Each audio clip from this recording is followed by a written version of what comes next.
Well, welcome to Health and Human Services. Why don't we start with the pledge? And Sophie, you want to lead us in the pledge? I pledge allegiance to the flag of the United States of America and to the republic for which it stands, one nation, under God, indivisible, with liberty and justice for all.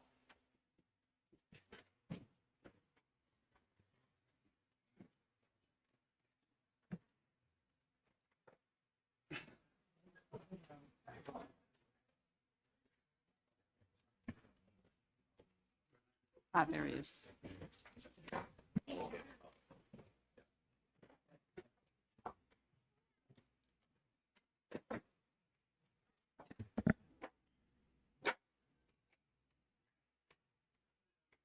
Right here?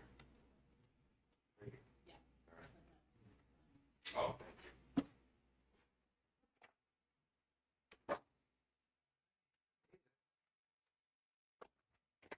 Those of you that don't know, we have winter in the North Country today, so.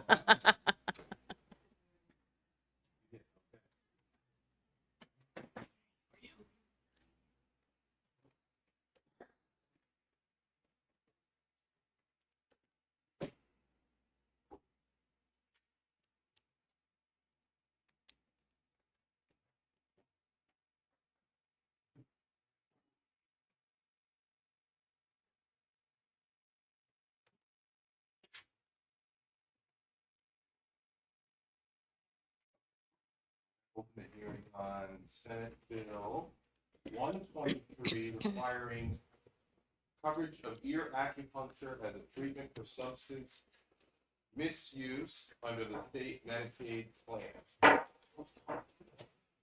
Senator Sullivan? Good morning, Mr. Chairman, members of the committee. I want to introduce Senate Bill 123FN. I am Senator Victoria Sullivan, representing, I almost said Hillsborough, old habits, Senate District 18, which includes Litchfield and the south end of Manchester. As many of you know, Manchester has been incredibly hard hit by the opioid crisis that we are facing, as has a lot of New Hampshire. A little background on myself. I am the chairperson of a faith-based sober home in the city of Manchester. We are all volunteers there. We have 10 men in our facility. And I have firsthand experience working with people that are in recovery. I am also the director of Freedom Staffing, which is a nonprofit staffing agency in Manchester. We employ people that are in recovery, who are homeless, who have been formerly incarcerated. And much of the time, many of the people we deal with are in recovery and also have been formerly incarcerated and homeless. So this is near and dear to my heart. I have learned about ear acupuncture for opioid treatment through a gentleman that's sitting behind me that will testify. We had a person in common that worked for me, and he was the caseworker for, and we met to sort of help this gentleman, and he started telling about ear acupuncture. And it was the first I'd heard of it, but he really explained to me how this is helping people in recovery. Right now, we have a lot of folks that when they get off of opioids, they go right to mats. They go to methadone or they go to Suboxone.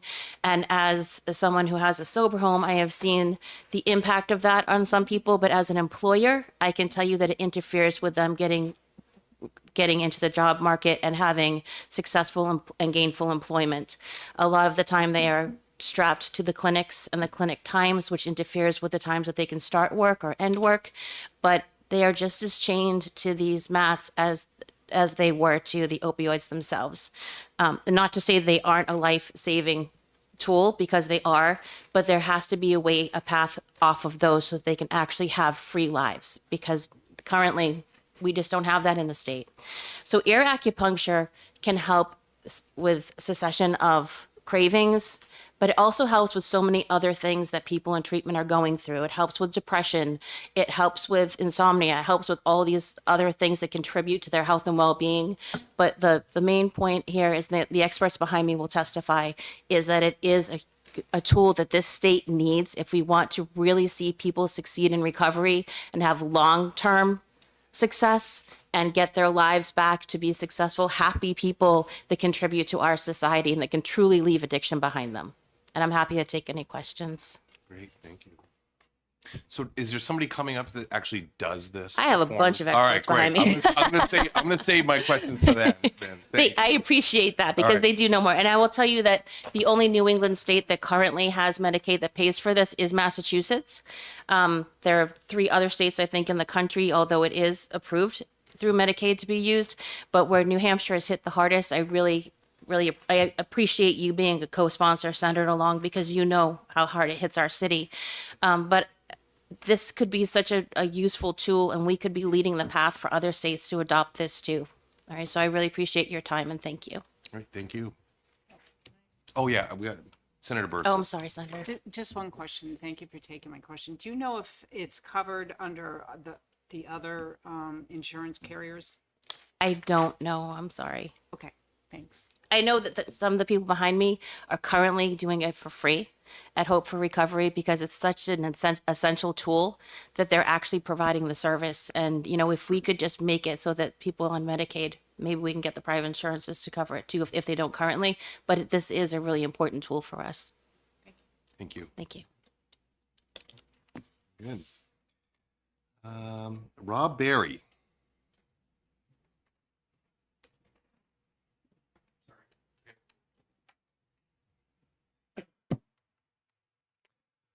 Good morning, Mr. Chair and members of the committee. My name is Rob Barry. I'm the General Counsel to the Division of Medicaid. I'm primarily here to provide information and take questions. This is currently not a covered service within New Hampshire's Medicaid program. As I believe the sponsor indicated, there's about 4 other states in the union that actually do cover acupuncture to some degree. We were trying to put together a fiscal analysis for the committee ahead of time due to some resource constraints and stuff. We were not able to get the fiscal note worksheet to the LBA until I believe yesterday, so you don't have it before you, but I'm here to provide a little bit of information about the fiscal impact. As you'll note in the bill, there is no appropriation, and this being a new service, there would be a fiscal impact. Currently, we have a rather broad estimate between $1 million to $5 million, but that's really based upon assumptions relative to the uptake. I said about half of the individuals who are currently diagnosed with a substance use disorder would be involved in this treatment. I also assumed, based on Massachusetts state plan, that there'd be about 20 visits a year. So that's where we got the analysis from. But I'm speaking with some stakeholders behind me. I think there's room to further refine that analysis, and I'm happy to work with them on that process. So I'm happy to take any questions you may have. Senator Birdsell. I'm sorry, I got the 1 million but I didn't get the second. To about 5 million. Follow-up? Yes. Do you know if any of the private providers cover this? I don't know if private insurance covers this. No. Thank you. Any other questions over here? Senator Long. Thank you, Mr. Chairman. The length of effective treatment, I heard 20 visits is an average. Well, that's based on what I could find in other state plans. I understand in speaking with the stakeholders that the actual treatment length is slightly different than my assumption on that. I understand it's more of a, I guess I don't want to speak to things I don't know, but I understand it's more of a rigorous upfront treatment and then maybe less in the back end. But I think somebody else can speak to that a little bit better. But Thank you. I based mine on Massachusetts just as a point of reference. Sure.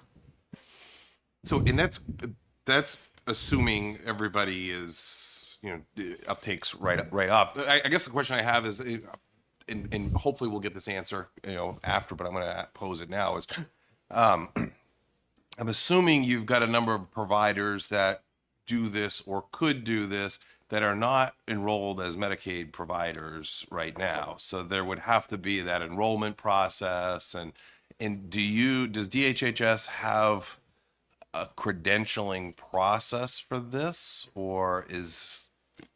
Well, we would usually look to whatever the credentialing process is within the state. So I'm assuming there's some sort of acupuncture board, and There is, yeah. Yeah. It's fairly new, as I understand. so generally speaking, we would require the Okay. the provider to be credentialed by the acupuncture board. All right. And then I've got other questions, but I think I'm gonna save those for the next folks. Thank you. Senator Bertzel's got a question. Sorry. Do we know about how many in Massachusetts use this service? I do not. My assumption was based on half of the substance use disorder diagnosis population from 23. So that was about somewhere between 4,000 to 5,000, I believe. And I assumed they would all use the 20 visits. So I suspect that's probably not likely. We just don't have any utilization data to really base that on. I did read one study that indicated about 61% of people follow through with the treatment. And I did cite that in the fiscal note worksheet. Whether to what extent that study is credible or not, I was kind of working a little outside of my comfort zone there, but it was just again a point of reference. Follow-up? Yeah. Last one. Do you know the other states that are utilizing it? They have acupuncture on a general basis. So the ones I was able to find were California, Massachusetts, Minnesota, and Connecticut. I think somebody indicated Oregon, though, might be involved in this as well. I wasn't able to find their state plan amendment, but those were the 4 I could find. Thank you. Do you anticipate this if let's say we go ahead and go forward with this, would this be part of a protocol, like a step type therapy or would this be a, initial therapy for substance use, misuse? I think I want to work with the substance use folks on that and the stakeholders because it's not my I know. it's not my wheelhouse. So Yeah. I think we'd have to probably evaluate that. We definitely need some changes to our administrative rules because currently we have acupuncture as a non-covered service. Sure. So that would have to be absolutely changed, and we'd have to work on updating that. But we'd always work with the stakeholders on what the best practices are on that. Fair enough. Yeah. Any other questions? All right. Very good. Thank you. Thank you.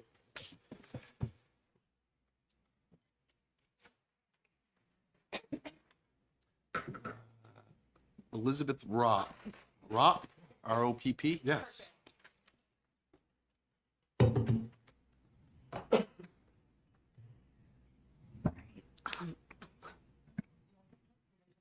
On. Okay. Good morning, Senator Birdsell, Senator Rochefort, Senator Prentice, and Senator Long. Thank you for having this hearing today on Senate Bill 123 for requiring Medicaid coverage of ear acupuncture. I made a lot of notes, but I'm probably just going to throw them away based on previous testimony. I'm a licensed acupuncturist in Manchester, and I've been promoting the use of ear acupuncture for substance use disorder since 2016 because that's when we became ground zero for the opioid epidemic. And then the next year, lawmakers changed the law so that way we have the certification for acupuncture detoxification specialists. So we're one of half the states that offer that certification. So I'm a licensed acupuncturist, and I'm joined by other health professionals or peer counselors or recovery coaches who've taken a shorter training, a 70-hour training to perform a specific 5-point ear acupuncture protocol that has been used for 50 years for in chemical dependency programs. The most successful program was through the Lincoln Hospital in the South Bronx, and it ran for 40 years, and it was an outpatient program. And they provided ear acupuncture 5 days a week. They were open 5 days a week, and people would go in, and they would not have to disclose why they were there. So it could be used for harm reduction, and it could be used for treatment, and it could be used for recovery, but it could also be used for anyone who just wanted to walk in and get ear acupuncture.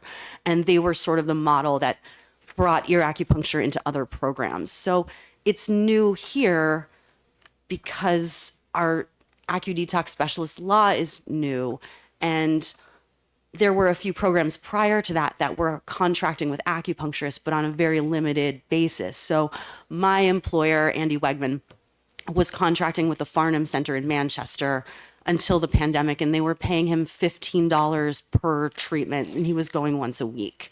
So the hang up with all this, acupuncture is very, very effective when it's well integrated into the programs, when it's well integrated into programs. And what's happening now, even with the option for people who work in programs to get trained, and it's not very expensive. And acupuncture itself, also the supplies, needles are very cheap, alcohol swabs are cheap, cotton ball swabs are cheap.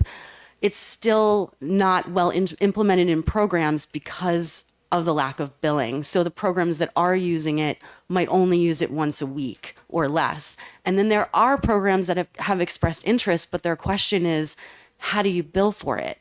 And you know, if you'd asked me 8 years ago, people were saying, okay, now that you got this passed, are you going to go get billing? And I'm like, that's not my area, you guys. Is there, do you want to ask me some questions? Because I'm running out of things to say. We can ask questions. Yeah, Yeah. absolutely. Senator Yeah. Prentice. Sure, thank you, Chair. Good morning, and thank you for joining us. There was a question earlier about whether private insurance carriers were covering this. Do you have any knowledge of that? You know, I don't know. So I work in an affordable, low cost, high volume clinic in Manchester, and we don't want to get involved with insurance. We sort of feel like it's going to stymie our lives, but we know that it is important for private room acupuncturists, and it's important for the programs that are, and the acupuncture detoxification specialists, either in their programs or in their private practice. And yes, a few states will cover acupuncture for substance use disorder. I spoke with someone in Oregon. They've been covering ear acupuncture for substance use disorder for 30 years. David Eisen said he would write a letter. And then when I told him about the hearing, I got an email saying that he's out of the office until today. Oh yeah, costs. We wanted to talk about the cost effectiveness. So again, really affordable, like $15 a treatment is what people who are getting contracted to do this are getting paid, or they offer it in their jobs. But this is sorry, I'm talking so fast. This is a pilot study from 2005 from an HMO in New York. And they had the acupuncture group and they had the control group, 22 people in each group. And it showed a cost savings of $2,000 for the acupuncture group versus the control group. So there were less inpatient psychiatric visits from the acupuncture group. There was better patient satisfaction. They reported less anxiety. They were reporting easier withdrawal because they based this pilot on the Lincoln Hospital model where they were offered ear acupuncture 5 days a week throughout the program. And they also completed the program faster than the control group. So there are some studies and we need more. And a lot of these studies are old, and I wish that I could change that. But here we are. We've been in this opioid epidemic for several years now, and I'm just trying to find all the information I possibly can for you to make a decision. Thank you. Any other questions? So so you said it's $15 per treatment on average? I mean, that's what, And 20 treatments per year is what we think? not necessarily, I don't Okay. know. So really when we, And I'm not going to pin you to that, but Yeah, we're sure. with being something so relatively new, it's Yeah. in differentiating from our standard. Here's a prescription, take the pill. Right. We're just trying to wrap our heads around. We don't have a fiscal note really Yeah. to go with, so we're just trying to get a better idea on what costs, how frequent, what that kind of stuff. Gotcha. So what we teach in trainings and what I've learned from being trained, and I now train and from reading books by experts, really you want to offer this as much as you can when someone is newly in a program. They are more likely to stay put and complete the program. And I can give you an example. I had a patient who showed up at the clinic where I work for her acupuncture treatment, and she had just driven her son across the state because he was finally ready to enter a program. And by the time she got to our clinic and wanted her own treatment so she could de-stress, he was texting her saying, "Mom, I don't want to stay. Can you come get me?" But if he'd had ear acupuncture right away and maybe even a couple times that day, he would have been more receptive. He would have been more comfortable in his own skin. So I can't pin down a number. I really am saying this needs to be offered regularly and often. So as much as possible in early recovery and then as needed. So I volunteered at Hope for New Hampshire Recovery once a week, and it was great when the people could find me. People from the Willows program upstairs would come downstairs and get treated, but they wouldn't always find me. And I would say, take this information upstairs to the people that you work with, have them get trained. And then again, like they're not willing to entertain the idea. And I think billing is a big issue. But you want people to, if they feel like they're going to relapse, you want this available so they can go use this as a tool to stay in recovery, is the main point. Yeah, sure. Any other questions? I don't have any questions. And if you've got any of that Yeah. data that you could send to the committee, I know personally I would like to read it and look at it. You know, Got I'm it just here. trying to find where we can quantify this. Sure. And you know, that's you know, personally, I think that, you know, in the data that you sent, I just want to say, well, you know, how much does it cost? How effective is it? What's the way we can make this most effective to have the most outcomes?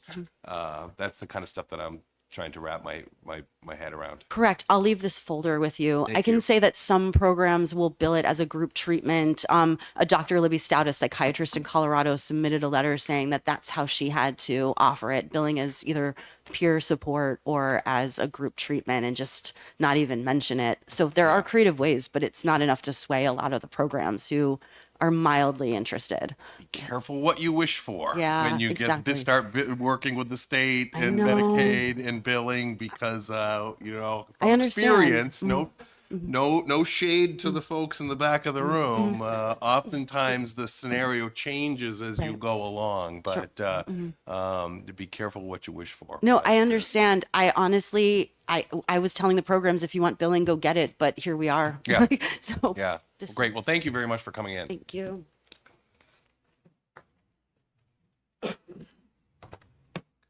Brecky? Best.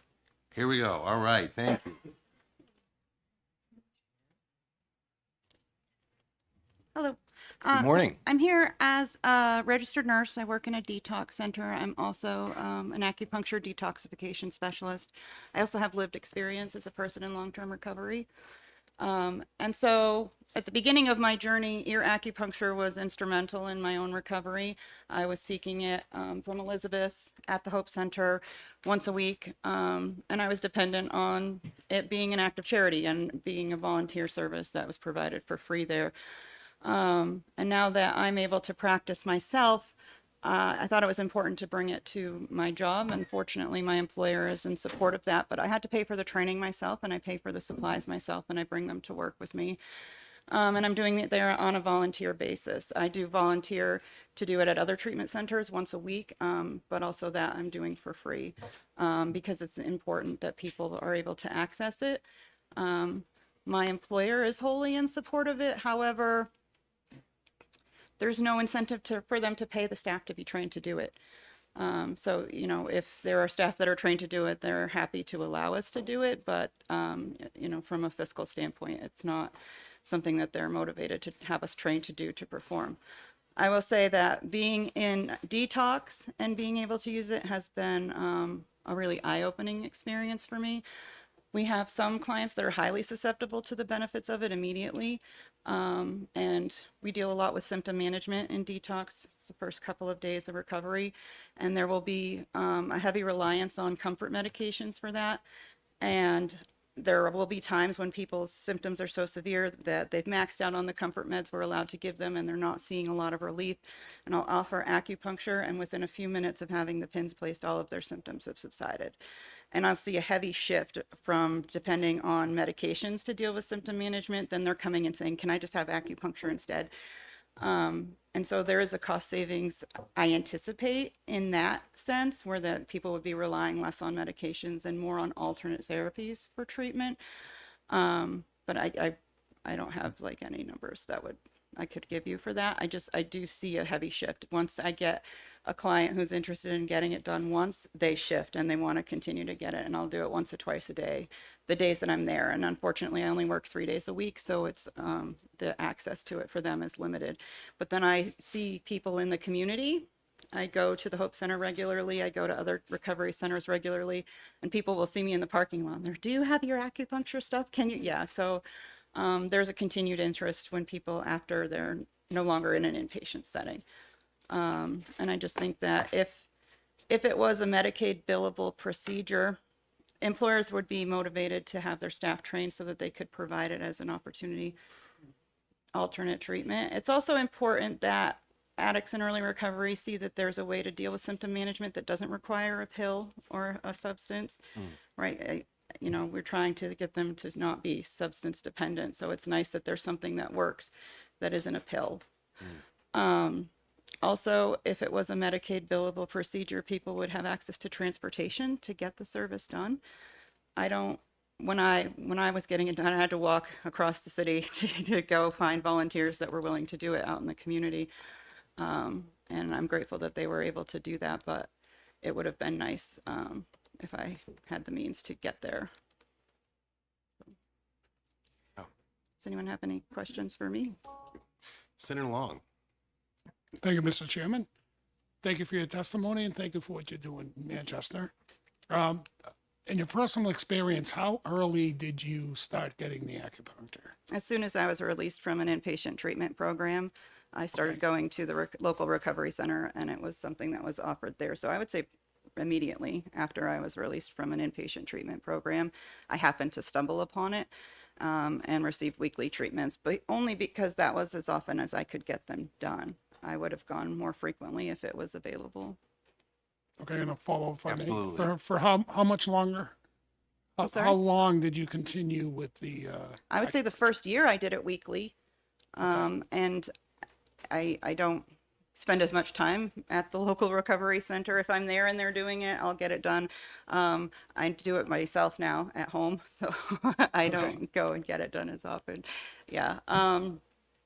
But I believe that the recommendation is once or twice a day until you have 7 to 10 days of clean urine, and then weekly as a maintenance. It's good for mental health. It's good. So there are some clients that I said there were some that are highly susceptible to the benefits. There are other that don't notice an immediate benefit, like when the pins are placed or even during the treatment. But I'll come in the next morning and they'll say they've had the best night's sleep that they've had since they've been there. And it deals with their insomnia, right? And so they're able to recuperate more quickly. And I'm able to see like a huge turnaround just I work 3 days consecutively, and people will be horribly sick when I get there in the morning, my first shift. And then when I'm leaving at the end, they're well and sad to see me go because they'll be discharged before I come back the following week. Thank you. Yeah. Thank you.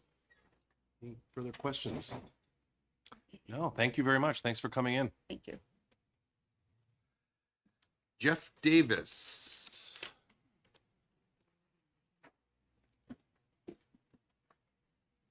Hello, esteemed committee. As well as holding certificate number 14 as an acupuncture detoxification specialist in the state, I'm also a master level addiction counselor. So I first encountered this process in Louisiana in the 90s. I was at a conference being held. I'm sorry. Can you just state your name for the Oh, record? I'm sorry. Yes. I am Jeff Davis. All right. Thank you. I was at a conference with about 200 far more senior professionals. An addictionologist, psychiatrist, acupuncturist had just opened a detoxification unit in a local hospital. And she was doing a presentation. She said, "Hey, has anybody ever considered having acupuncture?" Yeah, well, I've thought about it. "You, sir, you'll do. Come on up front." Heart pounding, sweating, incredibly nervous.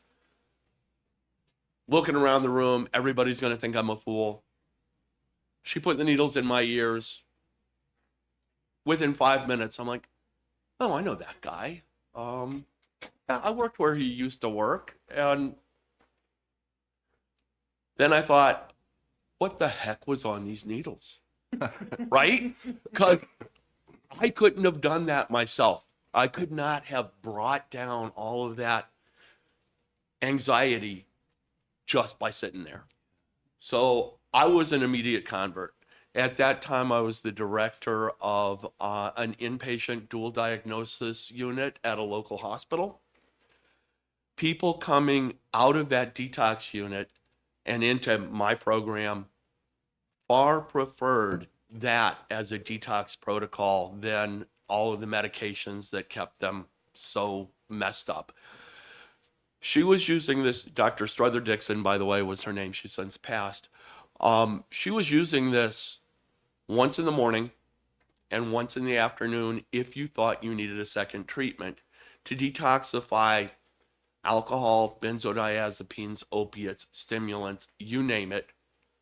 The first two are particularly important because those are the withdrawals in which people die. She didn't need any additional medications to help these people through withdrawal. They didn't die. They didn't have seizures, which I found amazing. So, did not see much of that after that instance until here in New Hampshire, Elizabeth Robb at Hope for New Hampshire Recovery one Tuesday morning, I brought some clients in and she was there putting needles in people's ears. I was so happy. It's like, yes, I know what this is. This is here. Started referring patients immediately. I'm still referring patients immediately, but sometimes I'm referring them to me because I am now certified. An inexpensive process. And I volunteer at Hope every Saturday afternoon from 4 to 6. Free ear acupuncture. Y'all come on by. Get a taste of it if you want. And I've got lots of other stuff written here, but I'm just here for you. How can I be helpful? I thank you for your story. I mean, that's I appreciate hearing that. Are there any questions? No. Thank you for Oh, coming in. Thank It was you. great, and congratulations. Thanks. Trina Sarachia.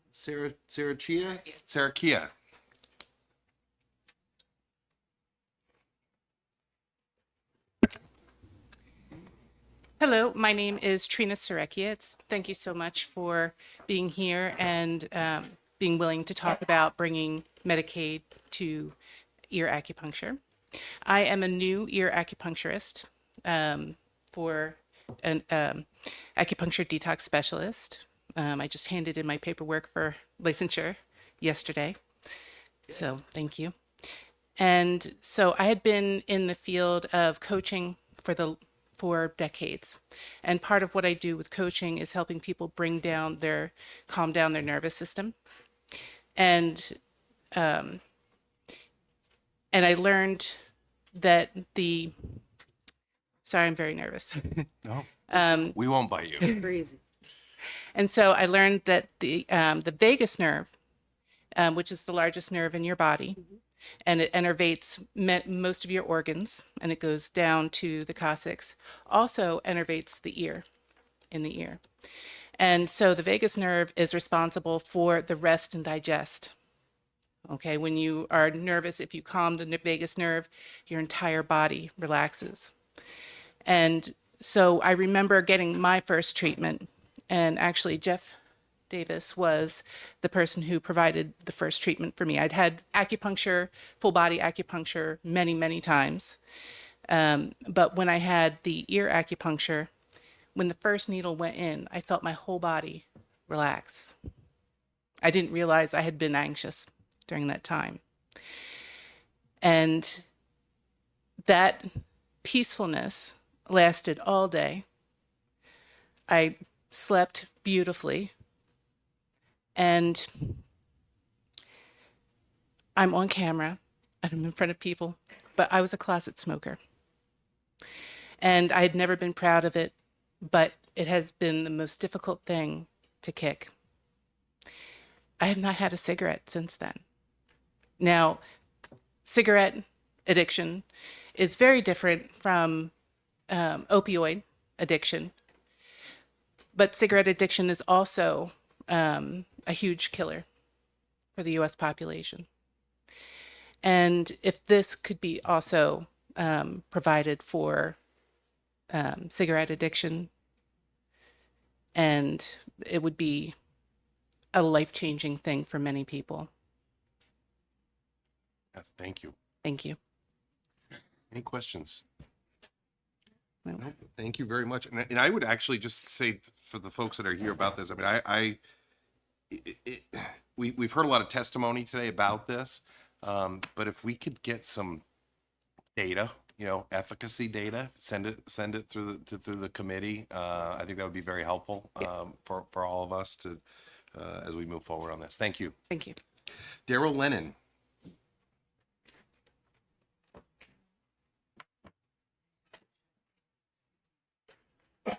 Oh, I'm sorry. Did you want to speak, Daryl? Yes, please. You did. Okay. All right. So I'm reading the wrong. Thank you. We got a pro next to me here that can read better than I can. I'm just piling down the list, and if I called on somebody to speak who didn't want to speak, I apologize.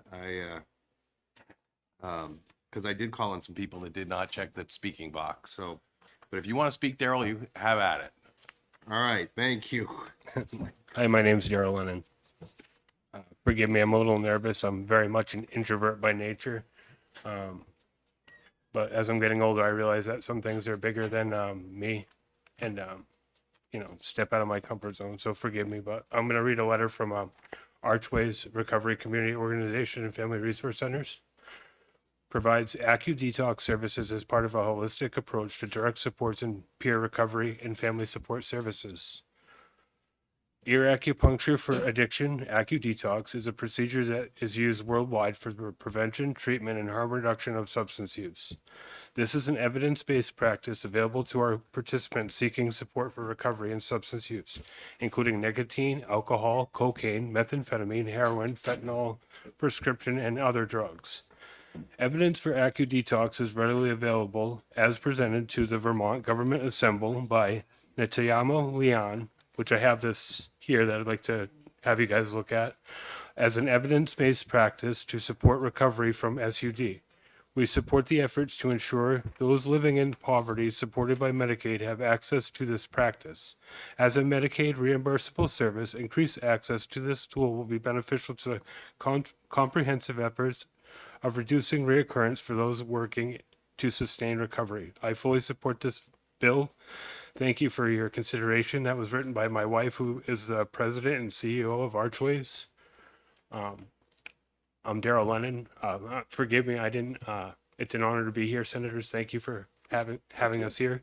I'm Daryl Lennon. I'm somebody in long-term recovery myself. I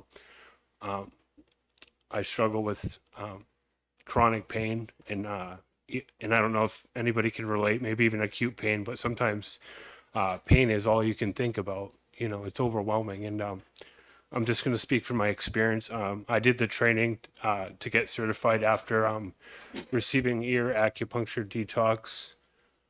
For me, I was going in for one of my 11 hip surgeries that I had, 5 dislocations, just trying to stay in recovery the best I could. But unfortunately, I couldn't take pain meds. I'm not a person that can take pain meds. I didn't have very many options. And in my experience, it didn't cure the pain, but it gave me a little bit of peace. And I'd use it many times in my coaching appointments as a recovery coach at Archways to see people that, and each person had a different experience. It wasn't just you had it done and you were fixed.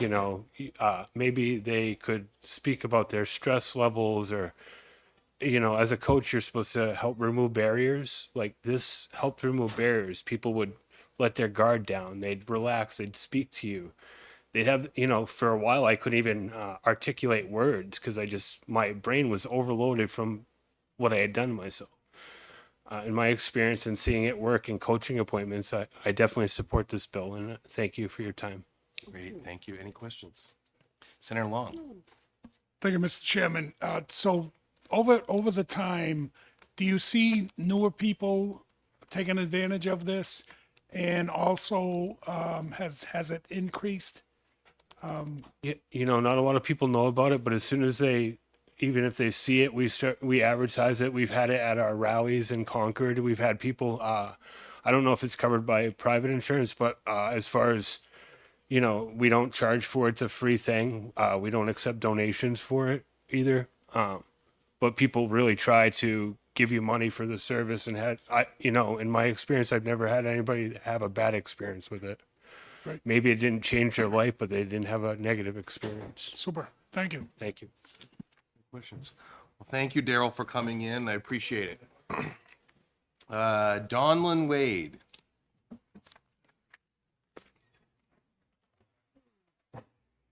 So I'm the dude that sent you a midnight email with the wrong number. I've corrected it. But then So you the first- corrected it, so we appreciate that. If you My can name's state your Donlin name for the Wade. record too, please.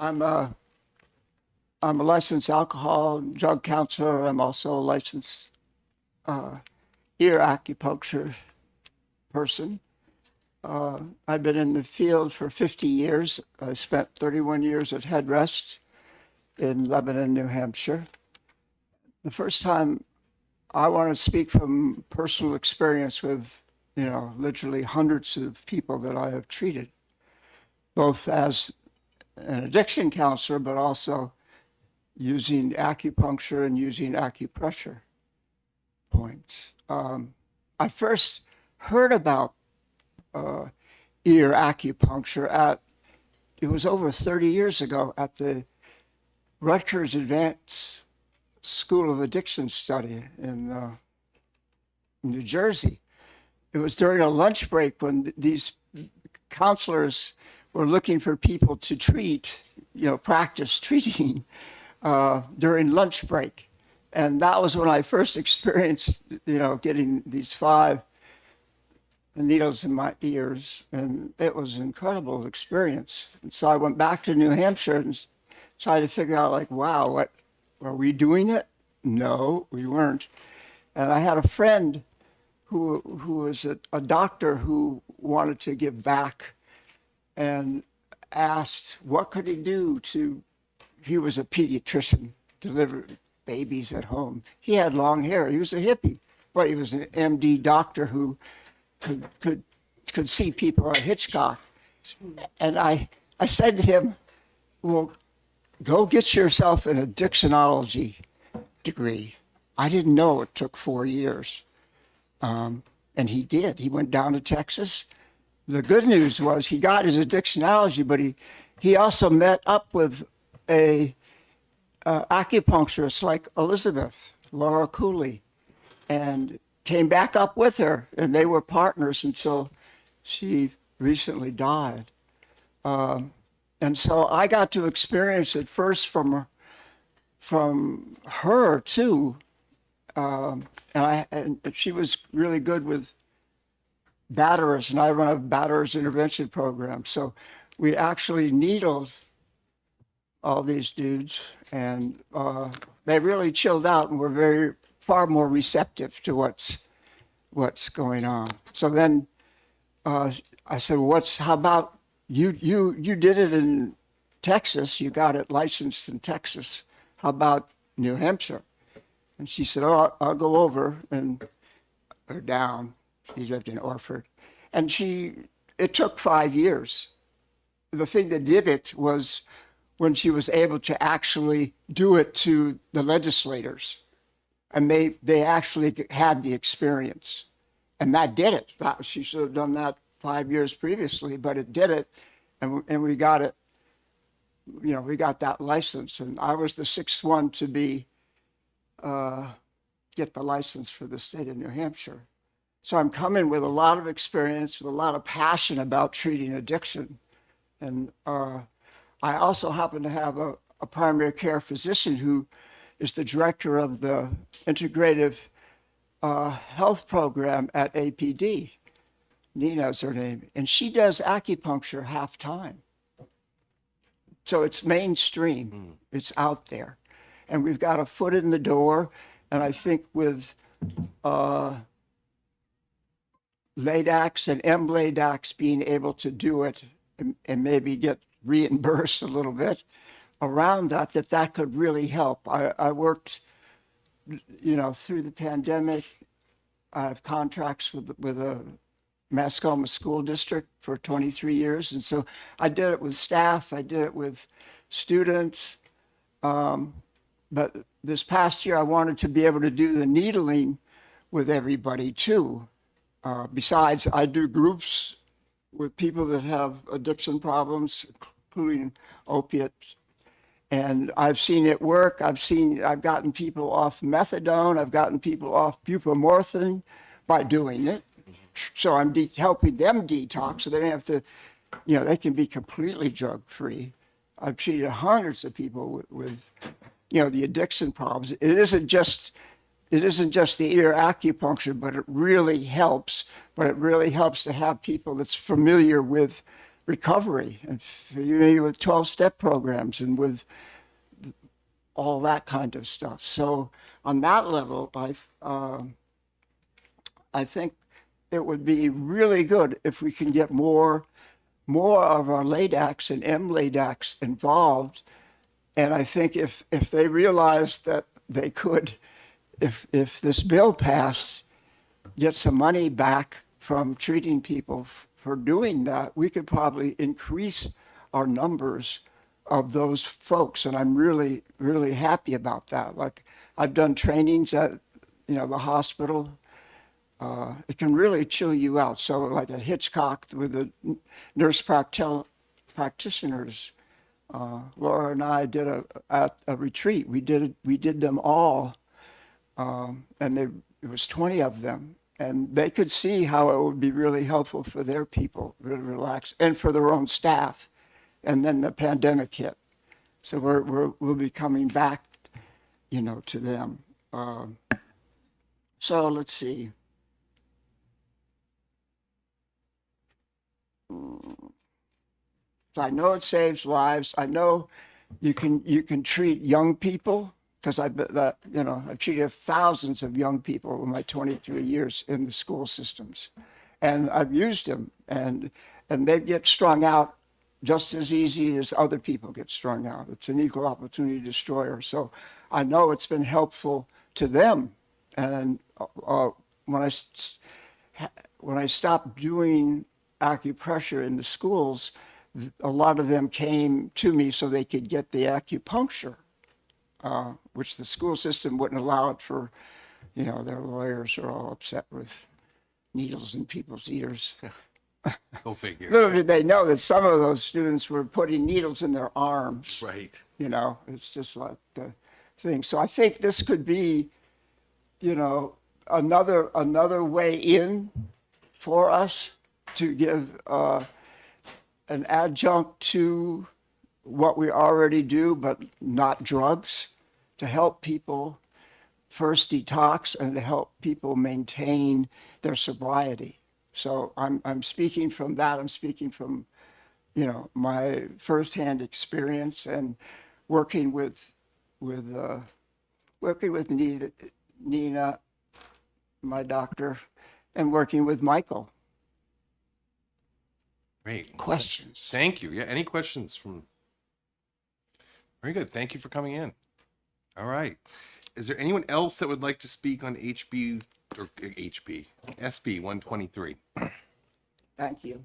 Thank you. Have a good day. I just have a quick question for Medicaid, real quick, or DHHS, before you guys leave. Looking at the bill the way it's written right there, essentially the bill is just saying Medicaid's going to pay for it. I would suspect that we need a little more guidance. Would you need a little more guidance from the legislature as far as what to pay for, how much to pay for? I feel like this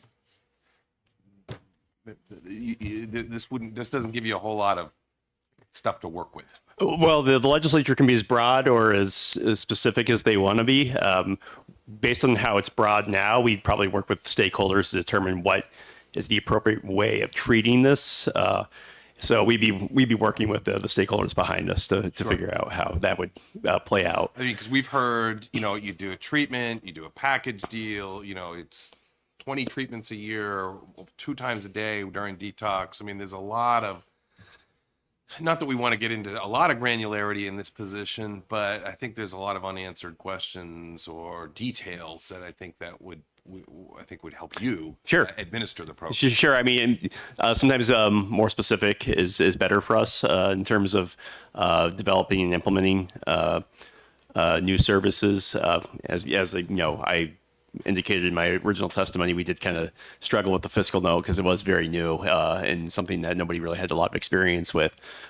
So it's up to the legislature in terms of whether they want to be more specific or not. But yes, more specificity might be helpful here. You know, a lot of this too will depend on, you know, what the feds will approve as well, because we do have to get a state plan amendment in order to implement as well. So. Senator Birdson? Would it help? I've been connecting with some of the commercial carriers. They actually do cover some of this. So would it be beneficial for you to see what their coverage is and kind of emulate that? And absolutely, anything is useful in these when you're trying to implement a new program. Is you know, you try to look at what other people have been doing, what's successful, what's not successful, how things look in other states, and so absolutely any resource we could get would be very helpful. Great, thank you. Oh, Senator Long. Thank you, Mr. Chairman. So the other states that carry this, are they consistent with So how many treatments, the price? So the other states, I'm not sure if they cover this specific form of acupuncture. It was just acupuncture in a broad spectrum. Okay. So it might be that they cover ear acupuncture as well. I can't imagine why you'd have it broad and not Right. do that, but I'm just guessing there. That was just a cursory review of the state plan amendments. Some were a little bit more specific about what they did and didn't do. But you know, Massachusetts was the only one I could really find, at least easily, what their limitation on visits was. California did have a rate, which is more in line with what stakeholders testified to. It just depends. It varies greatly. Great, thank you very much. Anything else? No, I'm going to close the hearing on Senate Bill 123. We will not be execing this today. There's been a lot of, we've got a lot of great information. There's some questions I think we're going to answer, but thank you for coming in. I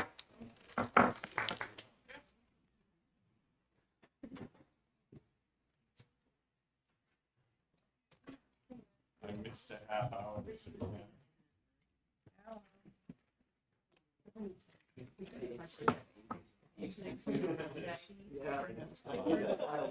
Yeah, should we, are we going to let these people speak and then reset this? They're here. We can do that. All right, we're going to recess this because there's a group that wants to speak on this. They couldn't make it today. Yep.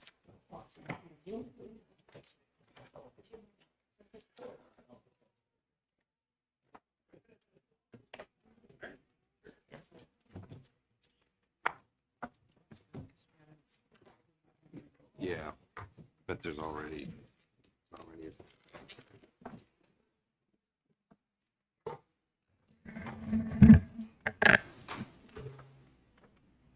All right, very good. Thank you very much. We're going to open the hearing on Senate Bill 132. And just procedurally speaking, the prime sponsor is going to introduce the bill. We're going to take some testimony today. Then we're going to recess the hearing because there is a group that it really wants to speak on this and they were not able to come in today. So we'll be opening that up. We'll finish this up at a later date. But with that, I'm going to turn it over to Senator Gannon. Thank you, Senator. I'm Senator Bill Gannon from Senate District 23, commonly known as the wine country, as Senator Birdsell knows. I come to you today, and I'm going to try to put my right foot forward, Senator Prentice. I'm sorry. Use those jokes too often. No offense, Dave. I come to you because I saw the bill last year, which I should have been a sponsor of, for under 18 to get a prosthetic for another use besides just walking. And I thought about it for a while, and I'm like, geez, 18. I didn't really get good at sports till 19, 20, 21.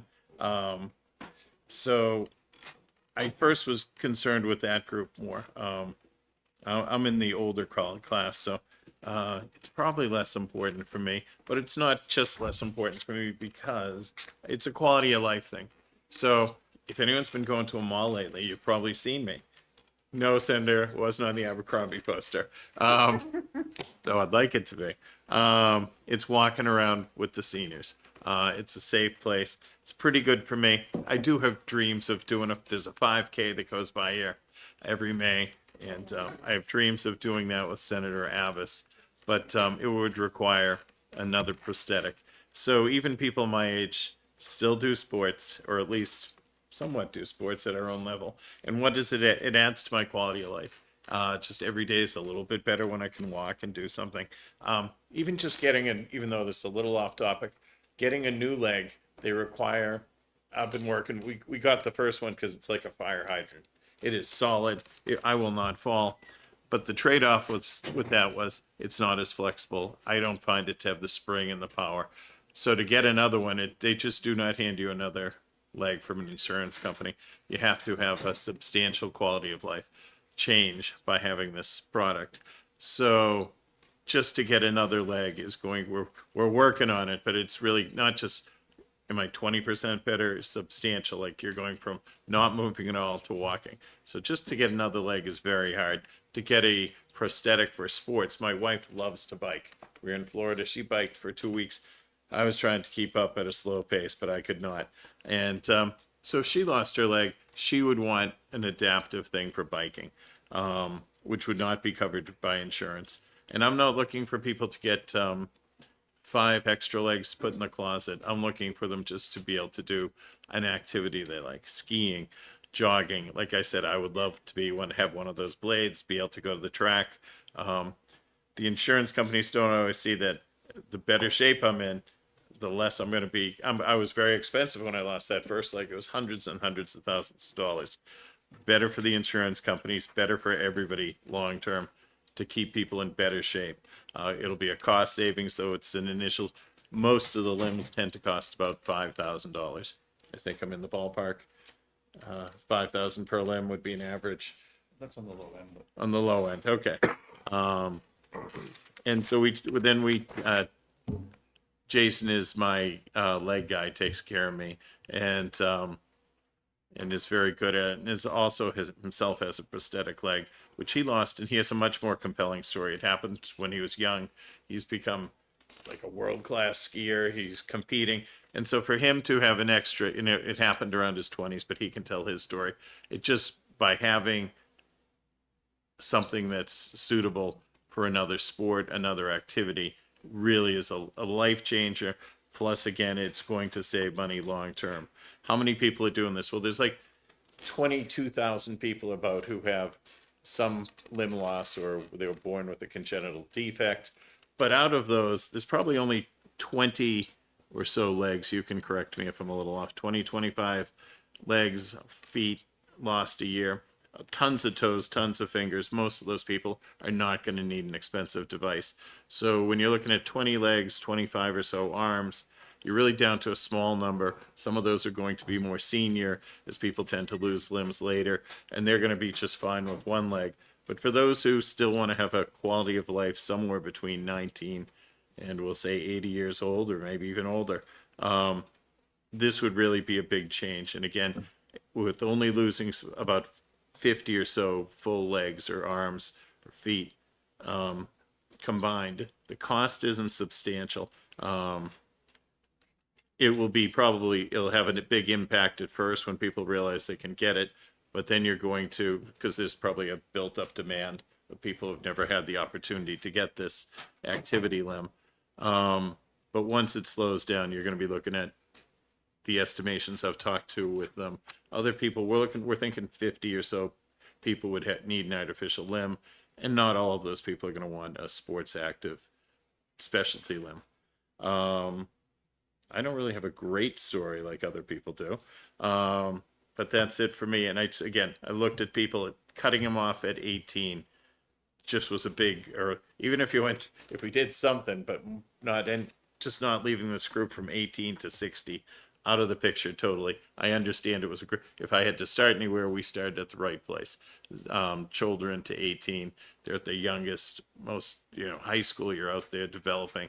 And if anybody needs the extra limb, it is certainly them. But I think the insurance companies, for a minimal cost, for a small group of people, could have a life-changing effect. Go ahead, Dave.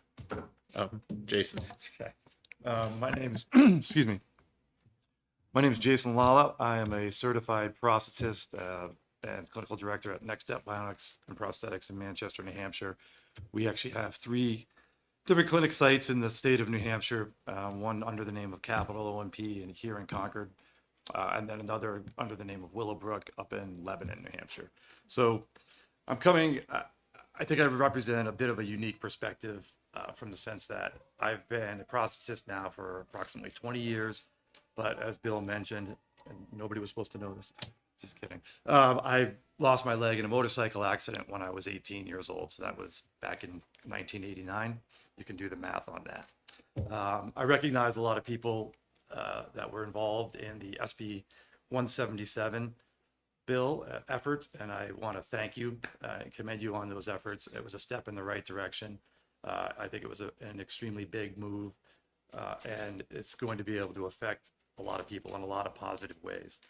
So I'll speak to a little bit of my personal experience, starting as an individual at age 18 who lost his leg. I was very involved with sports. And obviously at that point, there's a lot of unknown in your life. Back in 1989, the technology of prosthetic technology was not as advanced as it is now. A lot of the items were not waterproof, and a lot of them were designed, more for general everyday type of walking. I remember at that point being invited to go to the beach with my family and saying, all right, how am I going to do this? I can't go into the water with this above knee prosthesis because it'll rust and destroy it. How am I going to get from beach sand down to the ocean? It was, at that point, it was something I just said, I can't do that. I was able to swim in lakes and off of a dock where I could take my leg off and jump into the water. But at that time, like I said, it wasn't, I didn't have a waterproof option that would allow me to perform that activity. Other types of things that I was interested in and involved in prior to my accident was riding a bike. As Bill mentioned, an above knee prosthesis is a very intimate fitting prosthesis. The socket, which is the interface portion, comes all the way up into your groin. And the way it has to be designed for stability in everyday walking is quite different than the way it would be designed to ride a bike. Basically, you're a lot of pinching involved on a bike seat that is not pleasant. And even the components themselves are slightly different. So it was something, again, it was a huge challenge. I was fortunate enough at that time, we had private insurance coverage, and I think they did cover a secondary prosthesis back then. So I was able to get a biking prosthesis that allowed me to do that. And consequently, I would tell you that it has enhanced my life significantly. I'm still a healthy individual. I still bike to this day frequently. Other activities, though, that we see in our clinics that people are interested in doing that an everyday prosthesis just will not allow them to do is, as we said, there's swimming, biking, skiing, snowboarding, running, all of these things. And I brought a couple of samples just in case people are not familiar with prosthetics. These are both below the knee prostheses. So this would be a prosthesis used for everyday average walking. So you have the socket, that's the interface connected to the body, and basically a connection pylon and a foot. The foot has some flexibility, but it is not overly flexible. So you can imagine if you're trying to go even for a light jog. With this, you could probably jog out of the way from a car coming across the street. But if it was for purpose of exercise or sport, that's not going to cut it. Compare that to a running prosthesis, the Blade that everybody hears about, and now you see a lot in the news. This is extremely flexible. It's a carbon blade. It is designed to return an incredible amount of energy. And I can tell you from personal experience, I had the opportunity to, I'll just say it, I had the opportunity to run the Olympic torch. And so for me, that was a huge honor. But I said, I don't want to go out there and limp this thing along. I want to be able to run. I hadn't run in probably 10 to 15 years. So I reached out because at that point I was going to school to become a prosthetist. I reached out to a company who basically gifted me a running blade. I put the running blade on and started off by bouncing up and down in my house going, wow, this is like a pogo stick. It was amazing. And within minutes, I was literally sprinting up and down the road. There is no way I could have done that. No, that for me really instilled upon like the ability of technology to enhance lives. It happened immediately. I have patients, Noelle Lambert, who you may be familiar with. She's a Paralympic sprinter. Currently, what happens is if the individuals are interested in sport activities, they have to go to foundations and hope that they would be covered and receive a grant for a prosthesis. Problem with that is at some point, the parts wear out or the socket may not fit, and now they're left with a prosthesis that may, again, not fit properly, that they can't use, and they can't go to insurance for what would be called a socket replacement, which in this case would be just replacing the upper portion of the prosthesis. So as I got older, I have children. Here's another scenario. You're a parent, so this gets out of the under 18 scenario. Your family wants to go to the beach. I remember at that time, again, not having a prosthesis that was waterproof. I had a microprocessor controlled prosthesis, which I could not bring in the water.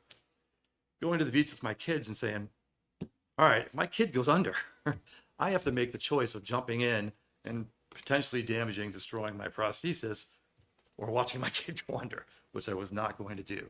But the point is that, again, it puts you in these scenarios where you have to make very difficult choices.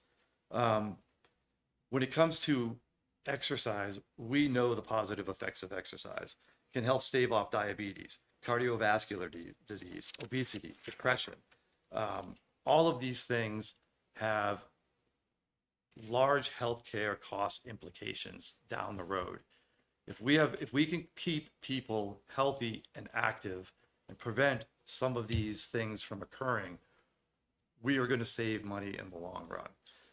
As Bill said, I can tell you the people that do have access to secondary prostheses are veterans and people potentially with like a workman's comp claim.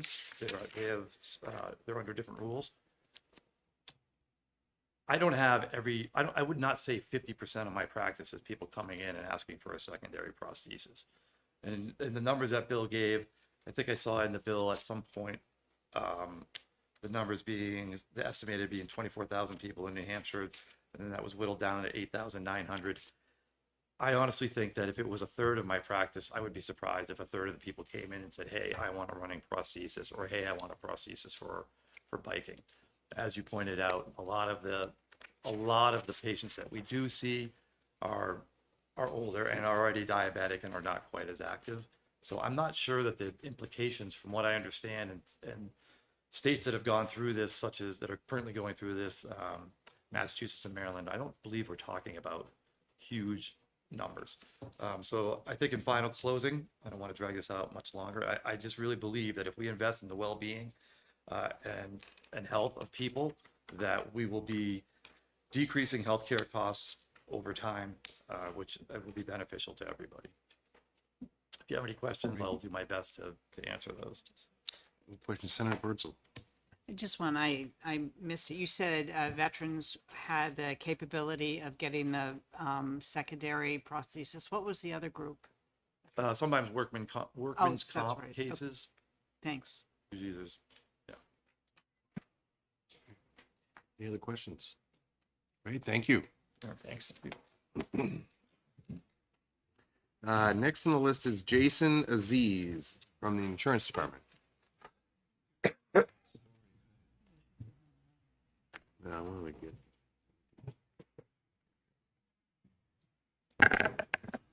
Good morning. Nice to see you this morning and your beautiful smiles. Just for the record, I'm Jason Aziz, Director of Health Economics at New Hampshire Insurance Department.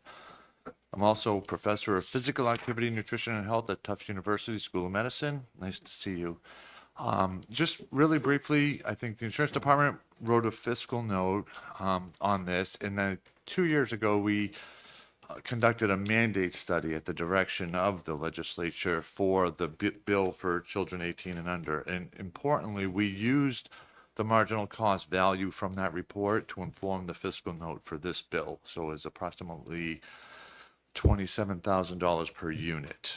The eligible population that Jason just mentioned, 8,900, that's the maximal eligible population. We derived that from the New Hampshire population adjusted prevalence of limb loss patients in the state in the commercial market. So if this bill were to become law, who would it apply to? It's only the fully insured commercial market. So that's where the 8,900.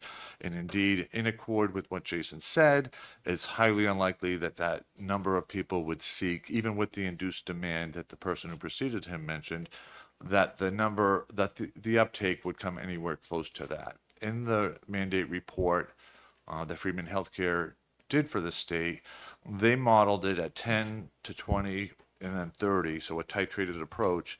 10 to 20 to 30% of the eligible population might take this up. And suffice it to say that I don't even think it would be that much.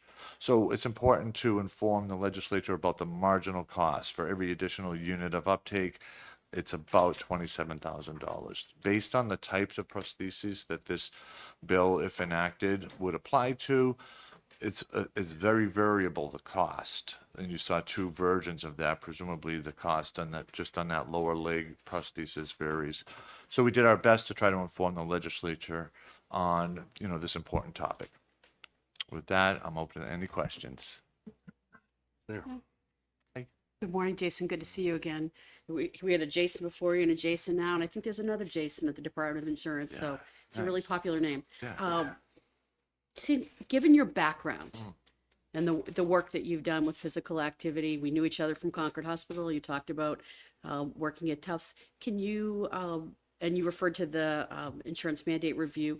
Can you share some perspective on the healthy lifestyles and that return on, investments in terms of healthcare, like what we're going to prevent? I mean, Senator Gannon mentioned it in his opening testimony. You might not be able to cite specific medical conditions, but do you believe, and do you have any examples of how being physically how having an activity-specific prosthetic, being physically active is actually a healthy lifestyle, good for people, and can save money down the road, not just for private insurance carriers, but for society in general.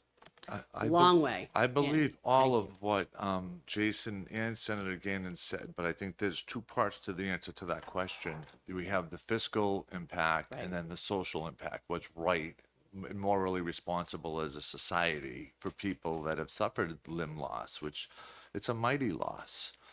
The social impact is great. The individual health impact is great. Recall, I heard diabetes mentioned 2 or 3 times. I suffer from the type 1 form of the disease, but the type 2 form, equally insidious, is directly impacted by limb loss. Recalling that our metabolism is derived directly from our muscle. So when we lose a limb, especially a larger limb, we correspondingly and linearly lose that function of metabolism. That needs to be made up for in some way, somehow. And if not, then metabolic risk increases in that person.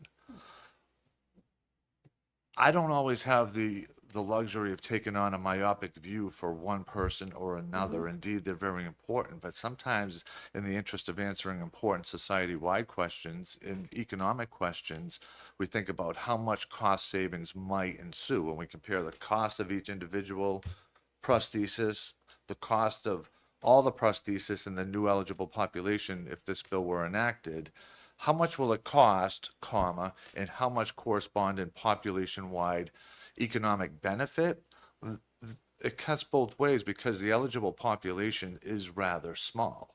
So the total cost savings across the New Hampshire population in the market of interest might be correspondingly modest as well.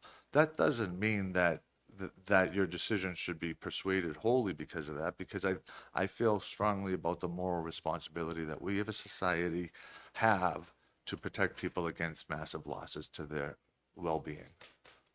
Thank you, Jason. Yeah. Any other questions? Hi. Welcome, Jason. Thanks for taking my question. Do we have any data on the age brackets that, of those that have lost limbs in New Hampshire? There's national data that we could derive New Hampshire adjusted estimates about that, but I mean, the presumption would be that is very variable across the continuum of age. The best way to look at it is by age group. So I think 19 to 26, 27 to 32. If you broke it up in age groups, you would probably see a rightward skewed uptake in the population, meaning the younger people would be the highest uptakers of this new benefit if this bill were enacted. That's kind of where I was Yeah. going. Also, I know this specifically, I think, and this is going to be something I know is going to be brought up. Self-funding and Medicaid, do they pay for this at all? Self-funding insurance?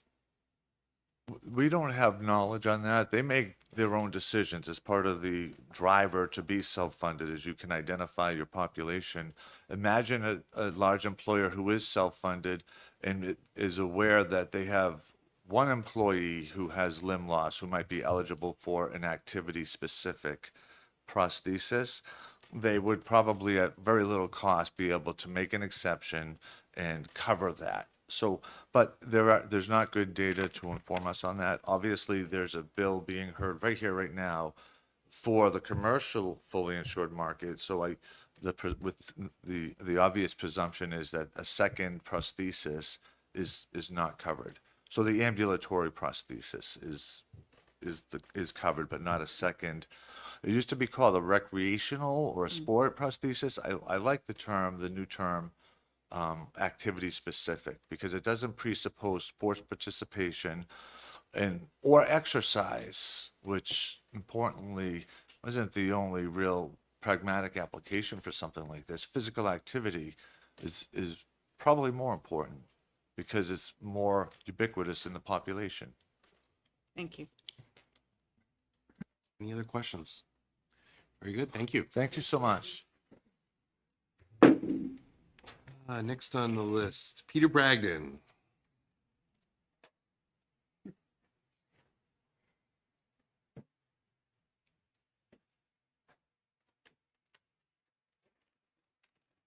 Whoa, this chair's low. Oh, yeah. There you go. Thank you, Mr. Chairman. Reluctantly come in opposition to Senator Gannon's bill, partly reluctantly because he said he was going to tow my car because I, but I hear he's still there, so I think I'm safe. Let me just give me a second to put my notes up. For the record, Peter Bragdon, Senior Policy Advisor with Party Strategies here in Concord, here representing Harvard Pilgrim Healthcare, the state's not-for-profit health insurance company, providing health insurance coverage to 50,000 of our friends and neighbors. And just making sure I have the right bill, I do. You'll see me a lot today. And by the way, to answer a prior question on a prior bill regarding acupuncture, Harvard Pilgrim does in all its plans cover acupuncture in various forms. And we have a different variety of them, so the consumers and companies have choices as to what to pick. But generally speaking, we do cover acupuncture. I'm not familiar with, and I've asked about specifically ear acupuncture. But generally speaking, if treatments are found to be effective, then that we have teams in each specialty area that determine what should be covered, what not, and one of the key drivers is it something effective? Based on the testimony that you heard, it seems like it's fairly effective. So I don't know specifically for ear acupuncture, but we do cover acupuncture, and a lot of other alternatives to opioids is really kind of the driver of that. So. But regarding this bill, so here's to oppose Senate Bill 132, which would require insurance companies like Harvard Pilgrim to expand our existing coverage of prosthetic devices. As was pointed out, we currently do cover medically necessary prosthetic devices. Those are devices intended to enable patients to perform activities of daily living. Our coverage includes not just the device itself, but maintenance, repair, replacement of the device. Senate Bill 132 would require us to cover prosthetic devices that are not medically necessary. as we discussed, devices that are primarily for participation in recreational activities or activity-specific items. Essentially, and this is going to be the theme probably that you hear from me throughout the year, is Senate Bill 132 will result in higher costs, which will result in higher premiums. Insurance is an in and out thing. We determine our premiums based on the prior costs. So, and in some ways, you could argue that what do we care then what the bill does, because money comes in, money goes out. It doesn't really affect us any at all, except that increases premiums. Higher premiums are a primary reason why people stop purchasing health insurance, or they increase their deductibles or their cost sharing. In the same way, higher premiums for companies are a primary reason why employers either stop purchasing health insurance for their employees, or they purchase plans with higher deductibles and higher cost sharing. When people no longer have health insurance or have to pay more out of pocket, they are more likely to avoid or delay their treatment. The fiscal note for this bill indicates a likely increase in costs between $20 and $60 million. Let's just split the difference there and say $40 million.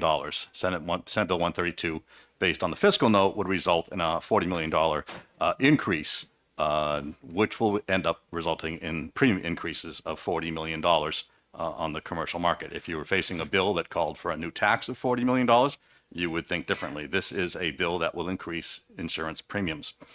Not only that, but there are a number of bills coming this year, both in the House and the Senate, that deal with mandated medical coverage to the tune of, and I haven't done an exact number because they're still coming out, but we're talking somewhere between $50 and $100 per member per month increase in insurance premiums. That is simply unaffordable. So $50 to $100 per member per month. That's your now, sorry. Not for this bill. Not for this bill. This is for all the mandates that are out there. All the bills coming. No, sorry. And I interrupted. No, that's all right. No, Had a moment. No. Right. So not saying specifically this, but in the grand scheme of things, there's a lot going on, a lot that's going to impact. And that's in addition to the increases in premiums just due to the regular increase in utilization and cost of insurance. So insurance rates are going to go up no matter what. And then added to that, again, if all the bills with mandates pass, we're talking a lot of money, both for individuals and, of course, if you're a company that has 100 employees, just multiply that number by 100, and it affects everything. So that's the key reason to our objection to many of these bills that are insurance mandates. Not that they are bad things in themselves, but we look at the effect on premiums. Our goal is to have as many people as possible have robust insurance plans. Insurance mandates like this end up decreasing that. So happy to answer any questions you may have. I will point out too that the bill, and we worked on this bill last year, Senator Prentice, for the under 18s. It allows for one extra activity-specific prosthetic device per year, if I recall correctly. So this is not just a once every 20 years type of thing. So happy to answer any questions. Any questions? Senator Prentice. Thank you, Chair, and always good to see you, Peter Bragdon. Given that, when we address this for, so New Hampshire kids can move under the age of 18, at the outset, there were the same kinds of concerns and questions that came forward, and we all worked together. We had an insurance mandate review. We found out exactly what this would cost, the trade-off between the, active lifestyles versus the perspective of what kinds of healthcare problems could develop either for children, teenagers, or later in life. We also, you all came to the table with a commitment to try to figure out if there was a way that we could do this. And SB 177 from now almost 2 years ago, medical necessity was part of it, and the one prosthetic device. So I just bring that all up to say, I hear your opposition right now. I hear that, there's a number of bills, including this, that are going to, that could impact premiums, but can, we expect, and I'd be happy to work with Senator Gannon on this, the same type of commitment to see if there's a place that we can come to together to make this happen for now our adults, our adult population. Thank you for the question, Senator. Of course, we'd be Long willing way to, definitely willing to work on things. Obviously, we worked a couple of years ago on the prior bill 177 to kind of make it a better bill. And we always have concerns about increased costs, but I think we worked on the bill to kind of help alleviate those concerns as best as possible. And in the end, it's a policy decision, right? I've been in your place where you're making a policy decision, and we're just trying to inform you of the various pieces of the moving puzzle. Right, so we can count you in. Count me in. Okay, thank you. And to piggyback on that, we could argue that somebody who with uncontrolled type 2 diabetes or uncontrolled hypertension who is not getting out and exercising and being active, that would put pressure on premiums as well, correct? I assume so. I know that in our review, I mentioned the review that we do of what we're going to cover and whatnot, and all the reviews of different reports and studies and everything else. What factors into that as well is the what's the word? The holistic view of it. Is it's not just this; it's what effect does this have, and how does all that work together? Right. And obviously, if you have any data that would show, I mean, or the previous testimony. I mean, I like numbers. I think we all like numbers, and we try to make our decisions based on numbers. But if there's any type of common ground that we could come to with, which we could base on some statistics and data, I think that would help Senator Prentice's efforts. Yeah, thank you for that. And I will say that mandate review that was done 2 years ago was very helpful and very enlightening. And I've seen that done in a bunch of other states on a number of issues, including this. So, it wouldn't hurt to have that done. And then we can at least have an idea, too, of what we're looking for on a per member per month basis. So. Yeah, great. Any other questions? All right. Thank you very Thank you. much. Let's see. I have Giovanna Shembri. All right. Hi, my name is Giovanna Shembri. I am a resident of Hanover, New Hampshire, and I'm currently unemployed because I'm not old enough to hold a job. But okay. So I was born missing my right arm below the elbow. I was diagnosed with ABS, or amniotic band syndrome, while I was still in utero. When I was 6 months old, I got my first prosthesis through Shriners Children's Hospital. It's down in Massachusetts. We ended up going to Shriners just because they offer, they're a charity, and they offer free prosthetics to kids under the age of 18. So all of the prosthetics that I have gotten through them have been paid for, and they've really allowed me to kind of live my life in the way that I want to. Currently, I've gone through about 8 different prosthetics in my life, and I've had different attachments and adapters for each to make them mobility, accessible, and for different activities that I like to do. Just because I'm a resilient kid doesn't mean that things haven't been hard for me. For everything that I do in my life, from when I pour cereal in the morning to when I put on my PJs at night, I've had to adapt and figure out ways that I can do things with living in a two-handed world, and specifically a right-handed world. Growing up in New Hampshire, I've been able to see the very best that the state has to offer. I'm a very active kid. I love to go swimming in the Connecticut and in the lakes during the summer. Love to go skiing, both Nordic and Alpine, and play pond hockey in the winter. And all of those have been possible through my prosthetics. I've gotten to play soccer and softball for my school, and they've helped me to adapt. And specifically, this is my just everyday prosthetic, but I have other ones that I can attach, different attachments to. I have a couple that I can show in just a sec. But in addition to the sports I play, I like to think that I kind of have a knack for the arts. I play violin, and I've taught myself some piano, and I also have attachments for those in different adaptations. As I've grown up, I've been lucky enough, because of Shriners and the way that I've been able to have access to all of these different prosthetics, I've been lucky enough to be able to experiment and figure out what I like and how I can adapt. I love cliff jumping, archery, really anything that involves the outdoors, and the people in my life have always been so supportive of that.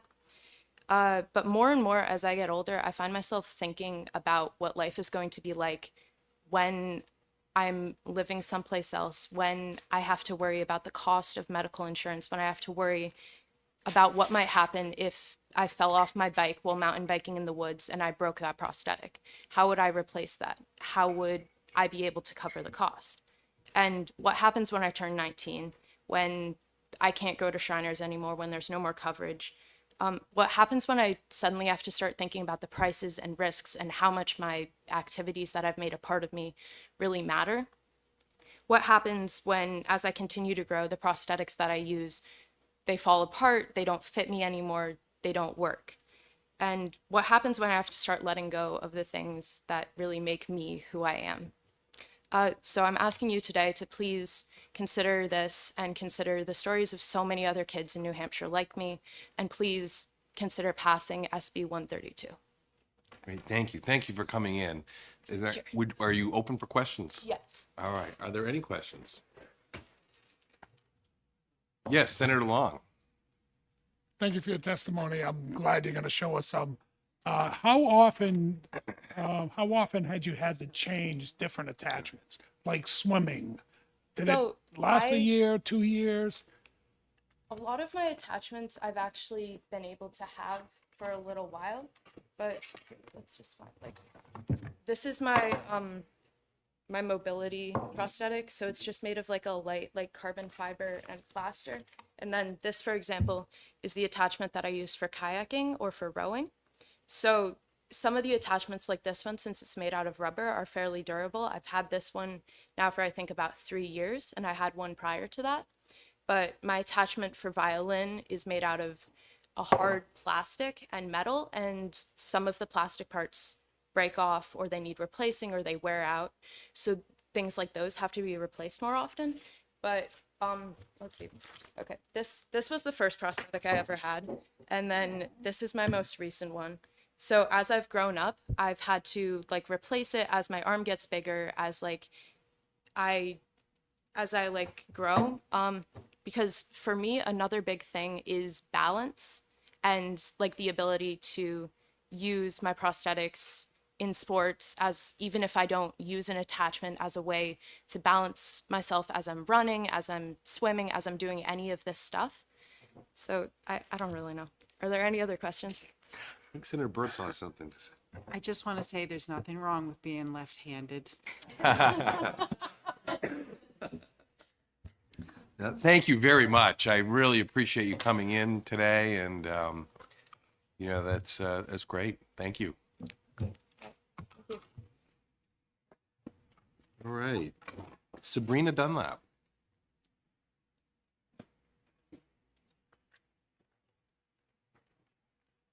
I'm in the unfortunate position of following that very lovely testimony. Thank you for sharing. I'm Sabrina Dunlap. I'm Senior Director of Government Relations for Anthem. And I'll be brief. I echo a lot of what Peter Bragdon said. And again, feel for these very moving stories and appreciate Senator Gannon bringing this bill forward. So a very reluctant opposition to the bill at the moment. I think I just wanted to flag some sort of bigger picture policy concerns, similar to what Peter said. So we have moved outside of the realm of medical necessity, which is a foundation of managed care. And so, we did do that with the kids' prosthetic bill, and just flagging that that is a reality. I believe CMS considers any prosthetic outside of the daily function to be beyond medically necessary. So I just wanted to flag that. And again, there's this issue of sort of squeezing the fully insured market, because mandates under state law only apply to the fully insured market. So that's just a reality we have to deal with and balance. I also just wanted to say, we haven't seen the kids bill play out yet. I think it just went into effect. I think it would be helpful to sort of get a year of that at least under our belt to be able to take a look at sort of how it has played out in the state. I was doing a quick search. I don't think very many states, I think only a handful, have passed a bill that covers kids and adults. So just wanted to flag that. And then one other just sort of, just a little details, the effective date. If the bill does move forward, it's very helpful to have a 1/1 effective date, just from a practical perspective. And I would say preemptively, I would be happy to join any further conversations and would appreciate that. And thank you for the opportunity to speak, and happy to take any questions. You anticipated my question. Are there any other questions? No, thank you very much. Thank you very much. Is there anyone else that would like to speak on Senate Bill 132? All right, with that, we're going to recess this until next week. Yes. Is that when your folks will be here, Senator Gannon?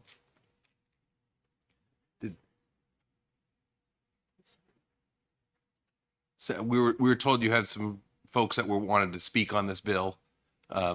Next week, they'll be here next week? Okay, very good. We're going to recess this until next week. All right. All right. Okay.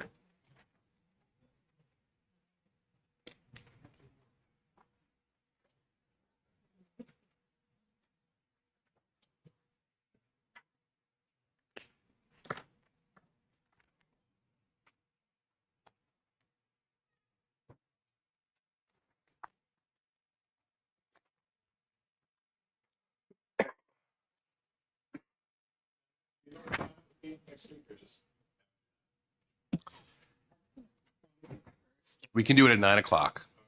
How's that work for you? All right. Thanks for giving us the opportunity. You're welcome. All right, we're going to open the hearing on Senate Bill 75, providing health insurance carriers access to state immunization registry and making an appropriation therefore. Jennifer Gallagher for Senator Rosenwald. Excuse me. Good morning, Mr. Chairman and members of the committee. My name is Jennifer Gallagher, and I'm the Executive Assistant for the Senate Minority Office. I'm introducing this bill on behalf of Senator Rosenwald, who is tied up in another committee right now. So I'm introducing Senate Bill 75, which will allow insurance carriers to access our immunization registry. This bill is a request of Harvard Pilgrim. The first thing to note is that insurers are subject to the HIPAA privacy rule, so they know how to follow the federal privacy and security regulations. The reason for this bill is that insurance carriers are evaluated by the National Committee for Quality Assurance, a national accreditation agency, on a number of factors, including the percentage of adults who are up to date on a handful of immunizations. The carrier may not always have that information available. For instance, if a member switched over from another health insurance carrier, so being able to check the state's immunization registry would be very helpful. Thank you, Mr. Chairman, and if there are no questions, I will defer to the subject matter experts. All right, sounds good. We'll let you off the hook. Great. All right. Thank you so much. Thank you.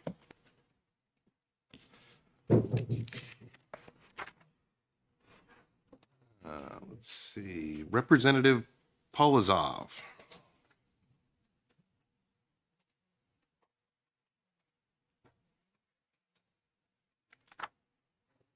Thank you, Mr. Chair.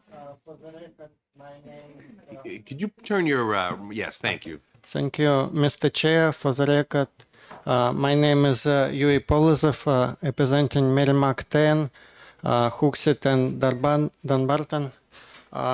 I have some experience serving on House Health, Human Services and Elderly Affairs Committee, as well as looking into vaccines as part of House Special Committee on COVID response efficacy.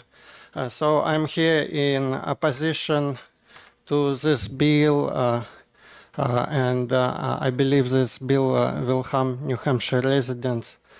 So two main points. First, let's look into IIS, Immunization Information System.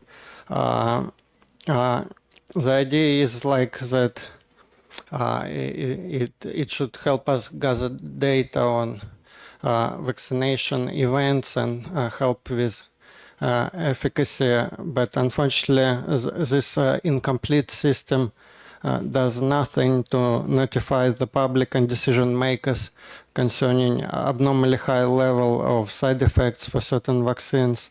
And couple of examples, like just recently with COVID vaccine rollout, there was a criteria set called PRR with official CDC virus database. So if side effects reports threshold goes over certain limit in PRR criteria, then there should be an alarm. There was huge level of officially reported side effects for COVID vaccine. Unfortunately, despite it, we never heard representative from IAS raising any concern. And the same with certain demographics, like if we take small kids in New Hampshire, we had like a kid about 2-year-old who received COVID vaccine and died in official CDC database. Then we had second kid around that age who received COVID vaccine, died in the official CDC database. At the same time, what's the number of otherwise healthy kids who died of COVID in New Hampshire for all these years of pandemic? The number of otherwise healthy kids who died of COVID in New Hampshire is 0. So, but IAS does nothing to notify us that this is happening. And at the same time as any database, it encroaches on people's privacy. And just recently in our chamber, Speaker Packard had to be involved because Dartmouth Hitchcock Medical Center was removing women from kidney transplant line because she was not getting COVID vaccine booster, despite both our bodies a couple of years ago included in patient's Bill of Rights that immunization status should not be basis for denying medical treatment, but it's still happening. So privacy concerns are huge with these bills. My second point is, second part of this bill, insurance companies. So our hope is that insurance companies are incentivized financially to keep people healthy because it helps them to be profitable. Unfortunately, it's not the case. Maybe it was the case decades ago, but since then we created so many socialist programs like Obamacare and so on that now insurance companies, they are providing benefits that they cannot deny. And the more healthcare services they provide, the more fees they receive. So unfortunately, financial incentives for insurance companies are no longer aligned with keeping people healthy, but they do dictate certain medical treatment decisions and coverage decisions for medical treatments. So bottom line, with these 2 points, I believe this bill has opportunity of harming New Hampshire citizens, so please, I tell it. Great, thank you. Is there any questions for Representative Polizov? All right, thank you very much. Next, I'm going to call Peter Bragdon. Long time no see. Just camping out here this morning. Well, you said you'd be here a while. I did. Thank you, Mr. Chairman, members of the committee. Again, Peter Bragdon, representing Harvard Pilgrim Healthcare, the state's not-for-profit health insurance company. And with thanks to Senator Rosenwald for putting this bill in. Make sure I have the right bill again. Yes, I do. So here in favor of Senate Bill 75, obviously we kind of asked her to put it in. So and hope that you find it ought to pass. I do understand the bill would have to go to the Finance Committee after this if it passes from the policy perspective. So Senate Bill 75 allows health insurance carriers to access the state immunization registry to address an issue that is having a negative impact on health insurers, especially our smaller regional health insurers like Harvard Pilgrim Healthcare. Health plans need accurate information on the immunization status of their enrollees. This information is not only used in outreach to the enrollees, but immunization of rates of members of health plans are increasingly used by accreditation agencies in developing quality ratings for health plans. Unfortunately, health plans do not always have the most up-to-date information on the members, as Jen Gallagher had mentioned in her introduction. This could be because members increasingly switch plans from year to year, switch carriers from year to year, so we're not necessarily up to date on what has happened in the past. And more vaccines are being made available at sites where individuals do not have to present an insurance card. So I can go to the local community house and get my vaccine, and they never ask for my insurance card, so the insurance company never knows about it. We use immunization information to better communicate with our members and providers. For instance, we provide monthly gap in care reports to providers who use that information to reach out to their members to ensure there is seen for important preventive care services, including vaccines. We also generate member mailings for childhood and adolescent immunizations with communication targeted specifically only those who have not had their immunizations. Not having accurate information can, at the least, cause confusion and, in the worst case, lead people to get multiple immunizations when they don't need them. Also, and this is really the main point behind the bill, national accreditation groups use percent of immunizations of our members as part of the accreditation process and quality ratings. For adults, and the prior speaker talked a lot about the COVID vaccine. This has nothing to do with the COVID vaccine. One of the metrics used is the percentage of adults who are members of Harvard Pilgrim Healthcare that have up-to-date vaccines in the following areas: influenza, tetanus, diphtheria, pertussis, pneumonia, and chickenpox. So it has nothing to do with the COVID vaccine. For children, I think it also includes a few other childhood diseases as well. Without accurate information about our members for vaccines, our ratings will suffer from them. And this is a greater impact on Harvard Pilgrim. Harvard Pilgrim operates in 4 states: Rhode Island, Massachusetts, Maine, and New Hampshire. So for us, having one of those 4 states, I will say in those other states, we are allowed to access the immunization registry in a batch mode. We send a big file of, here's the people we don't have information on. It gets sent electronically, gets answered back electronically, so we have information. So in 3 of those 4 states, we have accurate information on all our members. One of those states we don't. That's 25% of the states we operate in. We don't have that kind of information. If we're a larger national company, I won't mention their name because they've been beaten up a lot lately. But some of the national companies, they operate in 50 states. So if they don't have New Hampshire data, okay, that's 2%. It's a 2% deal for them. For us, it's a 25% deal. So it adversely affects smaller regional carriers like Harvard Pilgrim. Also, in the past, these quality ratings have been based on a small sample size. And we go and pick X number of things randomly, X number of members randomly, check the immunization status, and report that percentage back. Again, the identifying information is never included. And so that's been it. But that changed effective this coming year, where it's going to be based on every single member of the health plan. So in the past, we were able to do is we generate a list of X number of people, of members of our plans, and then if we don't have the status on them, we call the provider, and the provider goes through their records and finds out. That's all well and good. But now we have 50,000 people who we're covering their lives for. So that's 50,000 people we have to, if we don't have the registry information, if we don't have the immunization information, then we have to call the provider, and the provider has to search through their records. So, and we know the providers, the last thing they like to do is deal with insurance companies. So it makes it very difficult for us to comply with that. Let's see. And then last but not least, allowing health insurance plans to query the state immunization registry will bring efficiency into the system and reduce or eliminate the administrative work required for provider office staff to look up records one by one in their office. Let's see, it will help us fill in the gaps. We'll have a more comprehensive and accurate picture of our members and improve our ability to present accurate recommendations to members and their providers.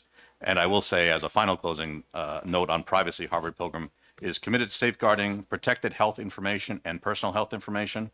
Harvard Pilgrim maintains comprehensive privacy policies for safeguarding, using, and disclosing personal health information in compliance with HIPAA and applicable state and federal laws. So again, here supporting Senate Bill 75, hope that you find it from a policy level ought to pass, and then let the Finance Committee deal with whatever financial implications there might be. There will be changes needed to the registry to accommodate this type of thing. We have a different system than the other states do. So there will be a finance impact. I understand the fiscal note wasn't ready in time. So happy to answer any questions you might have. Any questions? Sure. Senator. Thank you for taking my question, Peter Bragdon. So this, and I am sorry, I was in the hall, but as I came back in, you were talking about how you currently are able to get the data, and you are looking just to use the system that exists that's already collecting it to bring the data in from there. Yeah, thank you for the question. And that is correct. And it's only for members who we don't have the information on already. Thank you. You're welcome. Senator Birdsall. Thank you. Thanks for taking my question. So if it's just the individuals that you don't have information on, I'm presuming that's a small number. Why can't you just go to the members themselves and ask the information? Thank you for the question. I'm not sure that it's necessarily a small number. I don't know what the number actually might be. And then I don't know that that is accurate. The providers who, I don't know. How's that? Okay, follow up? Yes. So how would the insurance company deal with the fact that, let's just say I did not get my flu shot, and I don't want to get the flu shot. So will my premiums go up if I choose not to? You have all this information on us now. Thank you for the question. No, that does not affect the premiums. As I said before, the premiums are a result of dollars in versus dollars out. So it doesn't affect any individual person.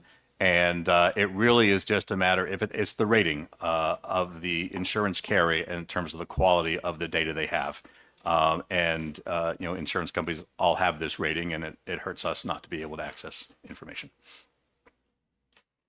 Well, that's it. Thank you. Thank you. Any other questions? Okay, so I just want to go back to something that has been voiced to me from some of my constituents that about this is, I know you and I have spoken about this, and I think there's a concern where, this is, the previous speaker said this as well. We value our privacy in the state of New Hampshire. Probably more than any other state. If I would venture to say that it's in our Constitution. I think there's a concern that, what if this was used to access, well, you haven't had your COVID shot. So, and we've had some issues just recently. I mean, the last couple of weeks as the previous, and I'm not going to get into specific vaccines, but vaccine status, let's say.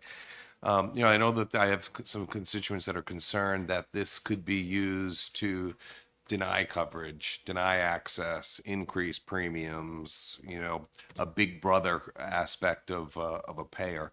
So you're telling me we just want to make sure that's not what you're looking for. Right. No, we use the information in accordance with the HIPAA regulations. And for people who are very concerned about privacy, they probably are not going to, New Hampshire has an opt-in, the patient has to opt in to be able to have their information on the immunization registry.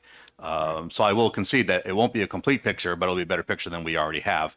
But yeah, there are some, and those who are particularly concerned about privacy have probably already opted out of that system in the first place.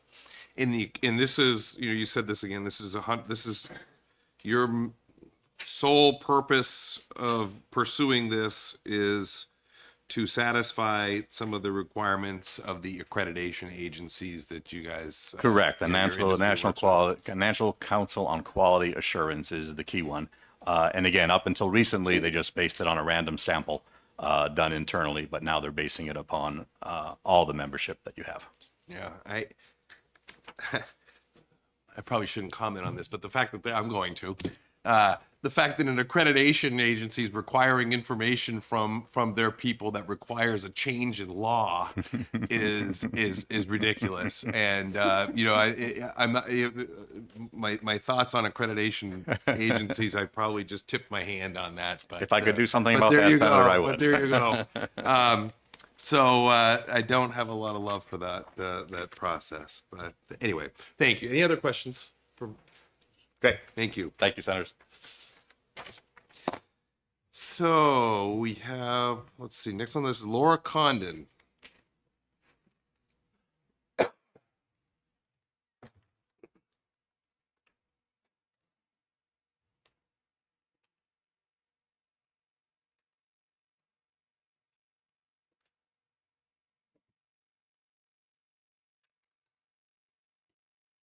Good morning.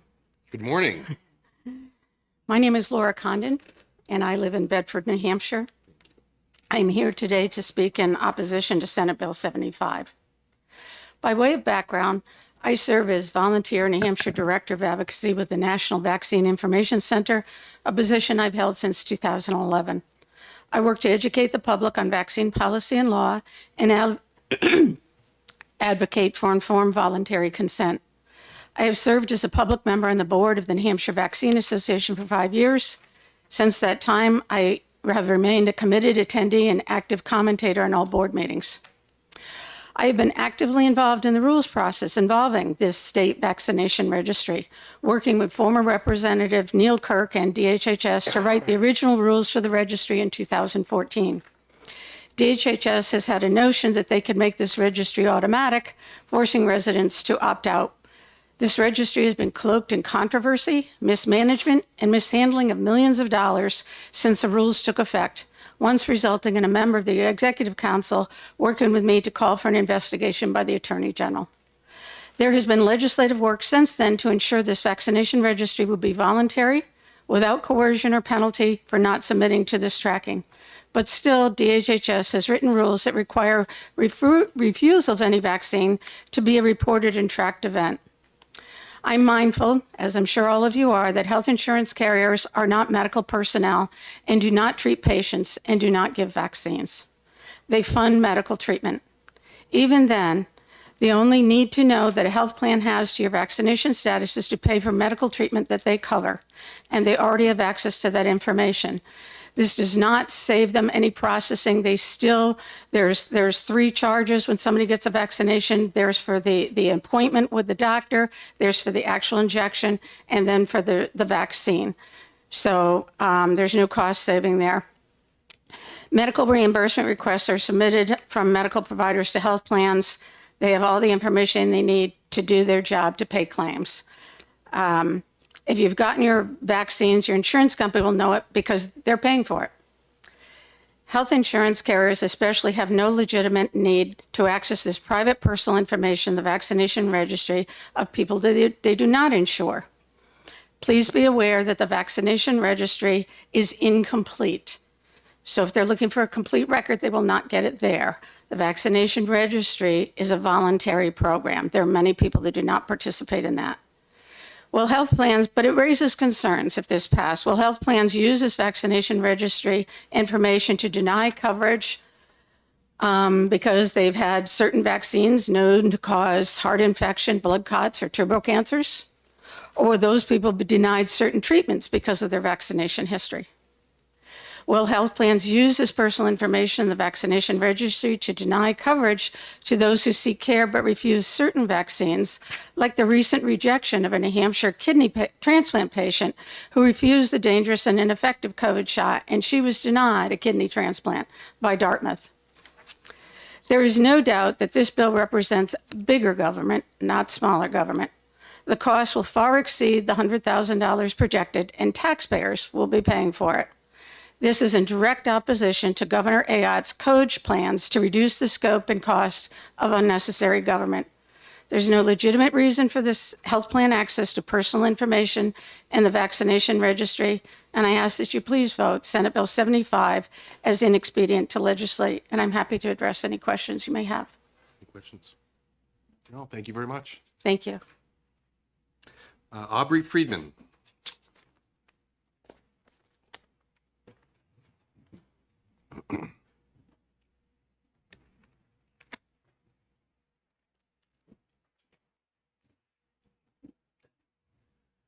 Mr. Chairman, committee members, Aubrey Friedman, I live in Bridgewater. I speak in opposition to this bill. This is like an anti-privacy protection bill. I mean, it's so obvious. We hear privacy, privacy. You get forms in the mail all the time from all the companies, and this is the direct opposite. They're going to give out information, sharing information. And as has been mentioned, I say the primary reason, it's coercion. It's to force people to take vaccines that they don't want to take. It's a workaround. The law says you can't be denied by your medical provider. So, as was mentioned, and Dartmouth got in trouble from the Attorney General, so they're following the law. This is a workaround. It's all about coercion. Now, right now, if the concern is like a real disease breaks out, your health provider, your doctor, your doctor's office, they can contact you and let you know we got a new vaccine, or maybe you should get up to date or whatever. They can do that now. And so what do you need the insurance company involved for to know this information? They're not the medical provider.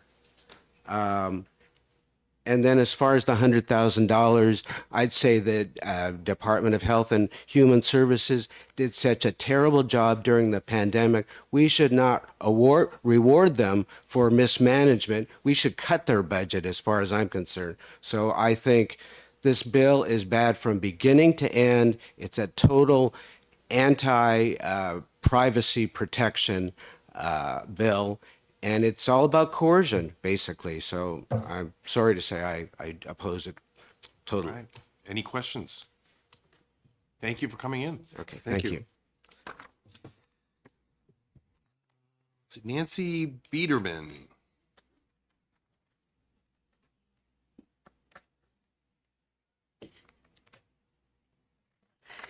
Good morning. I'm Nancy Biederman. I'm just letting you know that I am a member of the New Hampshire Rare Disease Advisory Council. I am not representing the council in this matter, but I'm representing myself as a parent of a child with a rare disease and family members with rare diseases. Also let you know Rare Disease Day is February 28th this year. Last year we were able to have it on the rare day of LEAP of 29th because it was the rarest day on the calendar.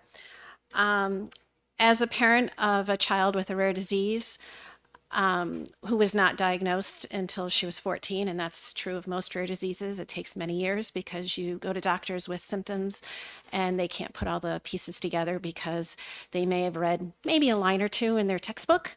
And so we are actually fortunate. It only took about 3 years to get a diagnosis once symptoms presented themselves to be life-altering. So we consider ourselves lucky in that aspect.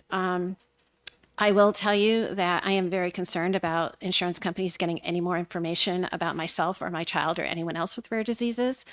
Currently, as a person with a rare disease, your treatment options are limited.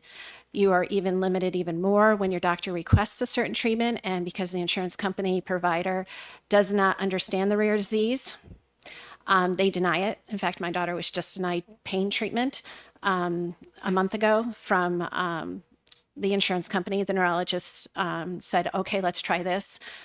She's been in pain since October 20th and severe pain. And they had been trying all different things. And then they're like, let's try this other option treatment. And the insurance company said, nope.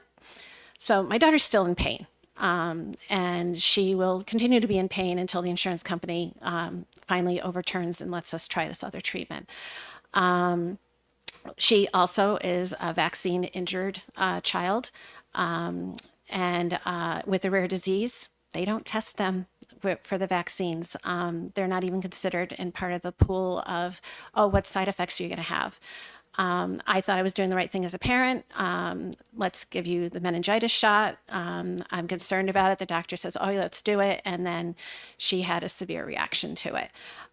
She will not take any more vaccines for her entire life. She's like, I can't. She can't go through that again. And then as far as I don't trust at all the insurance companies of keeping any of this data private. We ourselves, with one of our insurance companies, had all of our data breached. And we had someone filed our tax information for us and tried to get our income tax form refund 1 year. That lasted and caused issues with us for over 5 years. So it's not a one and done thing when your information is stolen and the insurance company's like, well, here's 1 year of data protection. They can still go after and try to do it again. And so until the data is protected more so, and there's no way. And I'm not going to sit there and have my child denied treatment because she didn't take a vaccine. And that's true of any person with a rare disease. They can't add something foreign to their child's body when they don't know what's going to happen with their child. Is it the vaccine that's causing it, or has the rare disease morphed and decided to go more so and cause more issues? You just don't want to add another variable. So thank you. Great, thank you. Oh, no against this. All right. If you didn't get that. Thank you very much. Colleen Smith, Anne Marie Mercury, DHHS.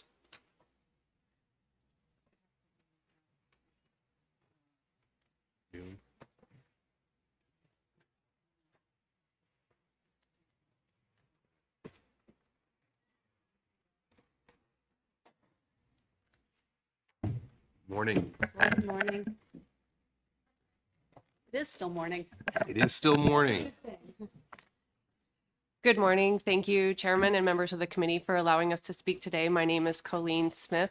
I am the Bureau Chief of the Bureau of Infectious Disease Control within the Department of Health and Human Services. And I'm joined today by Anne Marie Mercury. She is our Section Chief of the Immunization Section, which is in our Bureau. We are here to provide information on Senate Bill 75 and also speak to the appropriation that is a part of this bill. We understand that the fiscal note worksheet has not made its way to you, but that it's en route, but we're happy to answer any questions that you have with regard to the appropriation that is mentioned in this bill. As you have heard, this legislation would allow insurance carriers to access the New Hampshire Immunization Information System. Because of the protection of privacy, that would where we would want to limit information only to members of that insurance company, this would require an enhancement to the IIS. And also, Anne Marie will speak to the details of that enhancement, but we did want to mention that should this bill proceed, we would mention a good idea would be to add clarifying language that would limit the information to only health plans and operations and that have members in New Hampshire. And I'm going to turn it over to Anne Marie to provide more information about the enhancements that would be required of the IIS. Hello, Senators. Thank you very much. Anne Marie McCurry. I just wanted to give a little bit of information about the New Hampshire Immunization Information System because I'm not sure how much information you have on that. It is a HIPAA compliant system that is intended for the purposes of maintaining vaccine ordering and inventory management of publicly funded vaccines, maintaining a comprehensive vaccine record for the individuals who have shared their information, and estimating vaccine coverage. In New Hampshire, it is an opt-in system, meaning that individuals need to consent to share their information before their provider would go ahead and share that information. We have approximately a little bit over 400 providers who use the system. More than half of those are required to do so because they receive the publicly funded vaccines. We also have a little bit less than half that voluntarily use the system because they see the benefit of having that information. We currently have 1,700 users who are authorized to use the system. Prior to allowing the access to the system, we do require that there's training put in place and that they sign user agreements to ensure the privacy and confidentiality, it's a tough morning, of the system. As mentioned, if this bill were enacted, the insurers would be able to access the system. The IIS platform that is used in New Hampshire and 20 other states does have the feasibility to turn on this feature. However, when the insurers submit their information on their members, the system is currently configured to create a match of a record when there's two identifiers, a name and a date of birth. New Hampshire is very privacy conscious. We want to make sure that there is no error in reporting a correct match. So we would ask that a third field would be required, such as a phone number or an email, to make sure that there are three identifiers before saying that, yes, there is a matching record that can be returned to the insurers if this bill bill were enacted. And that's what is causing this $100,000 appropriation being requested. We would use that fund to pay the vendor for the cost to develop and install these custom code configurations specific to New Hampshire. There is no other state that would be asking for this additional field, so New Hampshire would solely bear the burden of that cost. That would take work for the contractors to pay for their technical staff, their business analysts, project management, architectural, and subject matter experts, and not only to create this code, but to test the code, that it works for New Hampshire, but that it also does not mess up any other jurisdiction who is using the system under the current configuration. So that's why there is a price tag to this. We do currently receive funds through the CDC and other sources to support our system, but those enhancements that are currently in play are not necessarily meant for New Hampshire specific enhancements to this degree. We're more concerned with making sure that, you know, the information is getting in the system accurately, that there's data quality controls, that we have HL7 interface so that the providers can go ahead and exchange the information a lot more easily, and for main core features of the platform to be turned on. It is a new system that was launched in 2021. That is part of the reason for the data to be incomplete. And also because it is an opt-in system, there are plenty of individuals who choose not to share their information. We do have the majority of people who do elect to share, though. And I am happy to answer any questions you have. Great. Are there any questions from the committee? No, thank you very much. That's my list. Is there anyone else who'd like to speak on Senate Bill 75? Senator. Thank you, Chair. Could I ask Peter Bragdon to come up? Yeah, I just absolutely. want to confirm something, because my first question was He's gonna still here, so. He is still here, He and hasn't our gone folks anywhere. from Health and Human Services, just to tie this all up, already talked about that the vaccine registry is voluntary. So people that have their data in it they're putting it in it. It's not a requirement. Correct. Okay. Second thing is, at least once, and I may have missed this, I heard during this hearing that, but I believe you've already addressed it. I just want to confirm it, that this information, if you had it, your insurance carrier would be able to deny coverage for a procedure, further care. So this is clearly a technical change, not a way for them to deny. Correct. Way for you to deny coverage for any further treatment.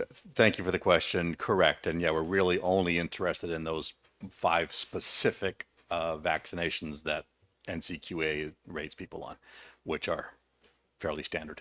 Okay, so doesn't impact, you can't use it to Coverage deny coverage. decisions will not be made as a result. Perfect, thank you. Just wanted to confirm. Good, thank you. All right, very good. With that, we'll close the hearing. Next up is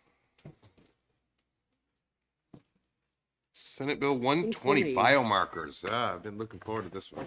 This is interesting stuff.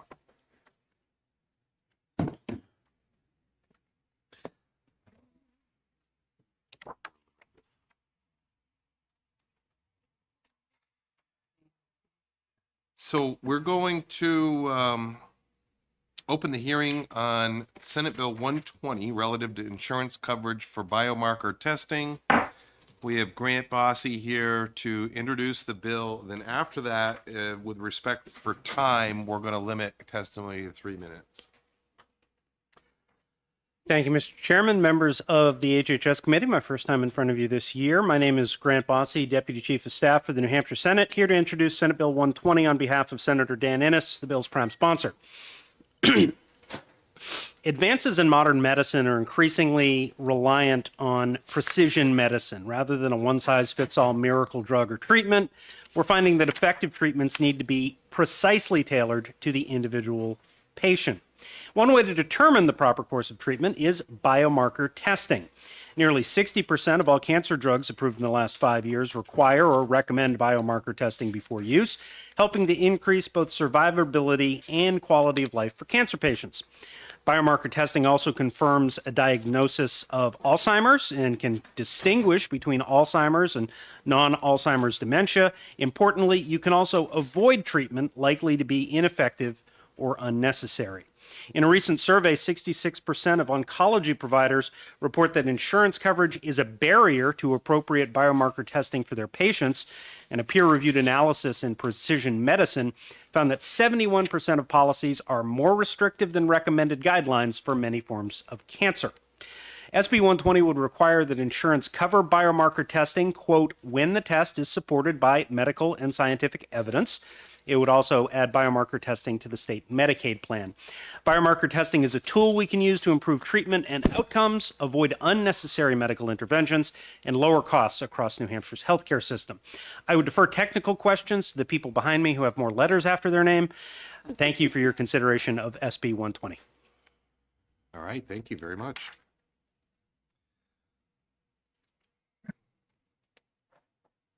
Mike Rollo. Yes, please. Makes me think of that candy. Roll. That's what I was just saying. Yeah. At Easter time, it comes in different colors.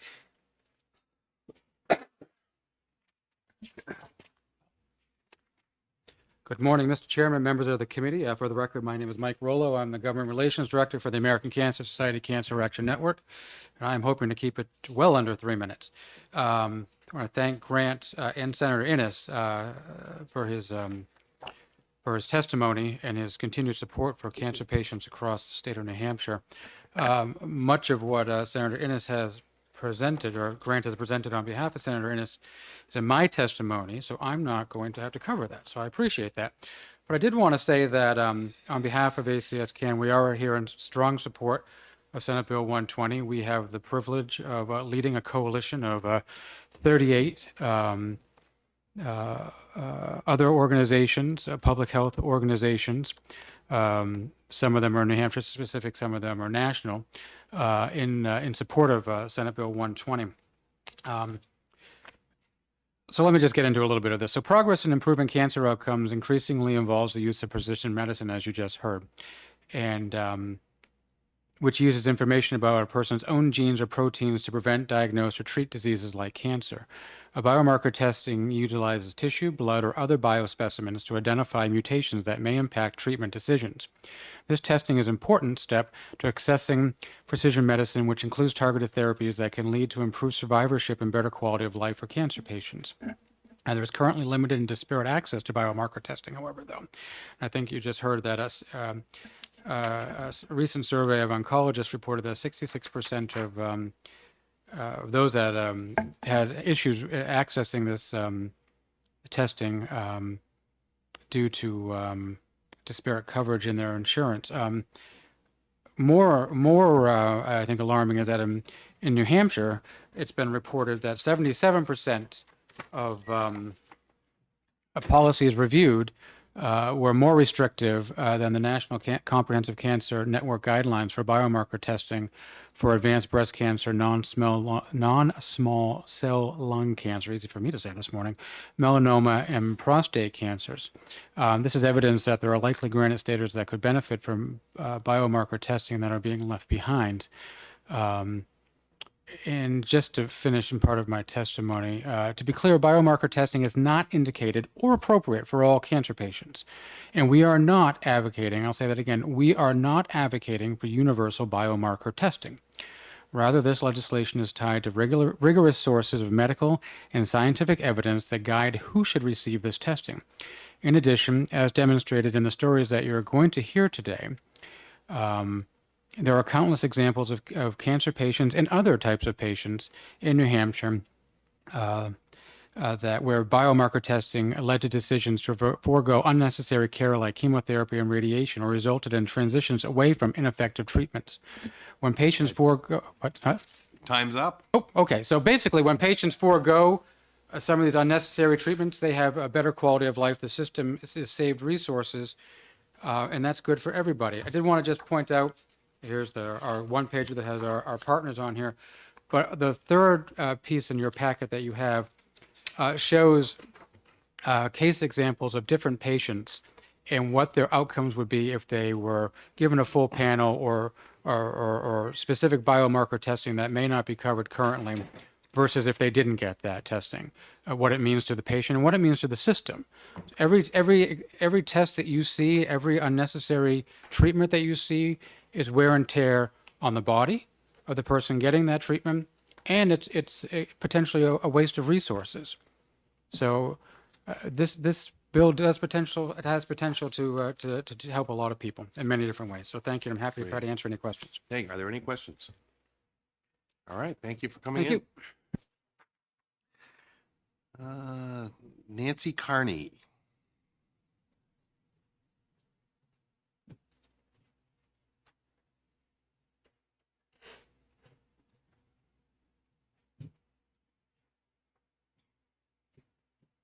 Good morning.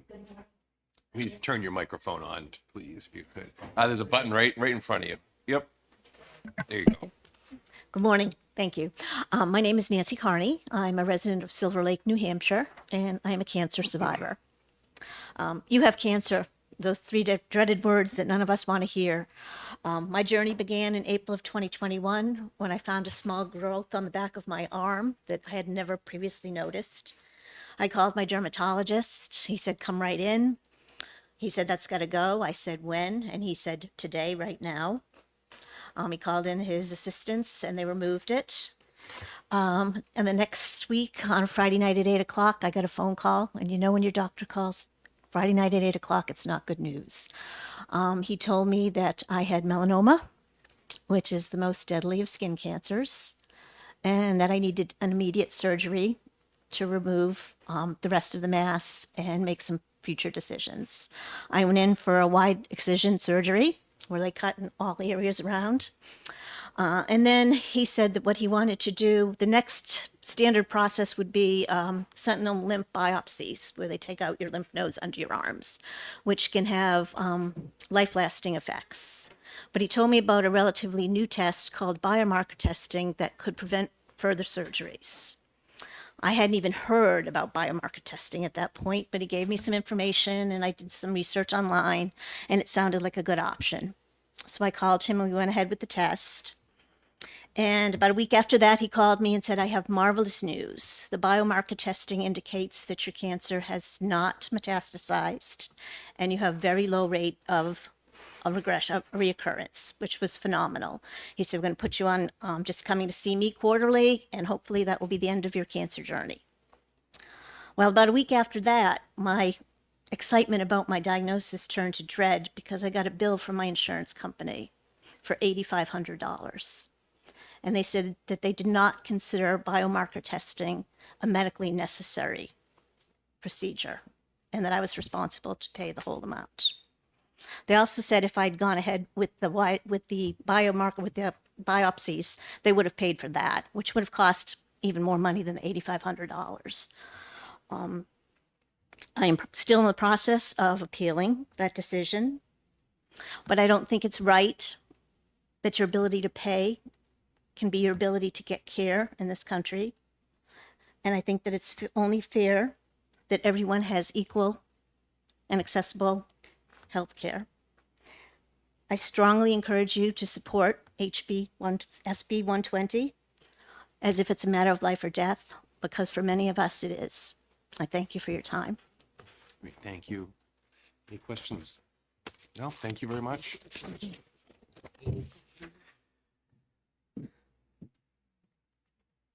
see, next, let's go with Peter Bragg.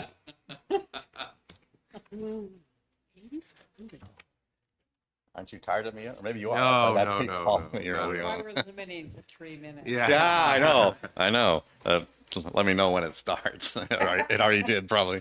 Thank you for the record, Peter Bragdon, representing Harvard Pilgrim Healthcare again, in opposition to Senate Bill 120. I think Grant Bossy described it as medical hang on a second. Biomarker testing is better than a one-size-fits-all treatment. Well, this bill is a one-size-fits-all. It forces, there are 27, there were 3 years ago, 27,000 biomarker testing. This bill is so broad and so vague in its requirements that it's a one-size-fits-all. It requires us to cover every biomarker testing because someone's going to find some excuse on here to say, oh, it fits into this little category here. As I mentioned before, we have teams of specialists in every field that evaluate what our coverage should be. And they look at all the research out there, all the medical journals, all the tests.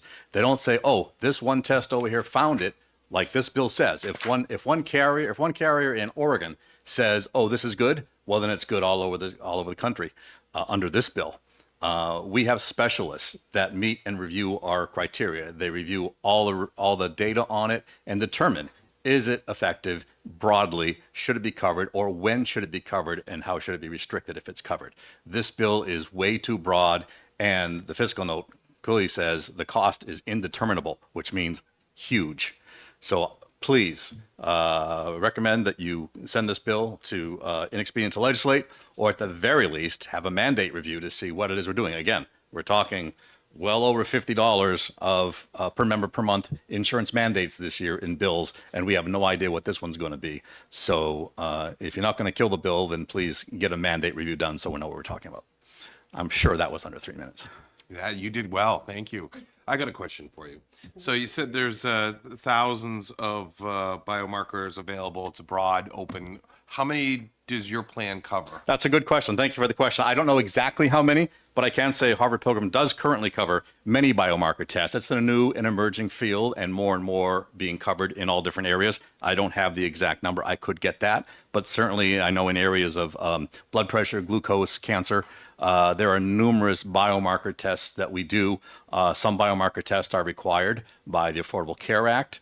Many preventative screening tests, including biomarkers, are graded by the national, what's it called? The task force, task force. I can find it somewhere. United States Preventive Services Task Force has a grading from A, B, C, D, or I of various drugs. And under the ACA, if it's an A or a B, it has to be covered under essential health benefits. So there are ways to evaluate and determine what is the best course for biomarkers, but a one-size-fits-all is not appropriate in our opinion.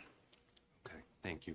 Do you have a question? Mr. Chair, a question, I think, of everybody, but running it through you, not of everybody, of any of the insurance providers that are in the room, that we understand what their coverage is for the different biomarkers, if we could collect that data. Absolutely, yes. And I don't know if you all heard that. If insurance providers in the room could send us what your coverage criteria are to the committee, that would be very helpful. You're welcome. Do you have a question? Okay. I don't have any more I've got a lot of questions, but I'm going to get out while I can. I'm going to let you. You've been here long enough. No, I'll go back and sit and watch the rest, though. Thank you.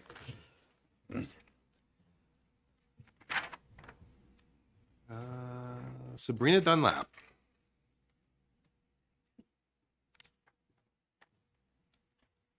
Hello again. Sabrina Hello. Dunlap, Senior Director of Government Relations for Anthem. Thank you for the opportunity to speak on this bill. Similar thoughts to what Peter already shared. I would say, again, a big concern is that medical necessity, a cornerstone of managed care, is just sort of out the window with this bill. And I know Mike Rolo said they don't want universal coverage, but then I would say then, at least tie medical necessity to the testing. We currently cover biomarker testing that is medically necessary. So there's wide coverage of it. And I talked to our medical director, and he had concerns with the section of the bill and the breadth of what is considered evidence of effectiveness, which is the sort of laundry list under Roman 2, medical and scientific evidence, including but not limited to, and it's a list there. And I have other sort of detailed comments about the language, like I think section 3 is quite vague about a health carrier ensuring that coverage is provided in a manner that limits disruptions in care. The next section, Roman 4, the turnaround times there are at odds with existing prior auth turnaround times in the state, which we just updated last year. The effective date as well, coming back to that being a 1/1 effective date. But I think, generally, again, we understand sort of the good intentions behind this and, appreciate the stories. But I think, again, big picture health policy perspective, concerns about medical necessity sort of going out the window. So happy to take any questions, and thank you very much for the chance to speak. Any questions?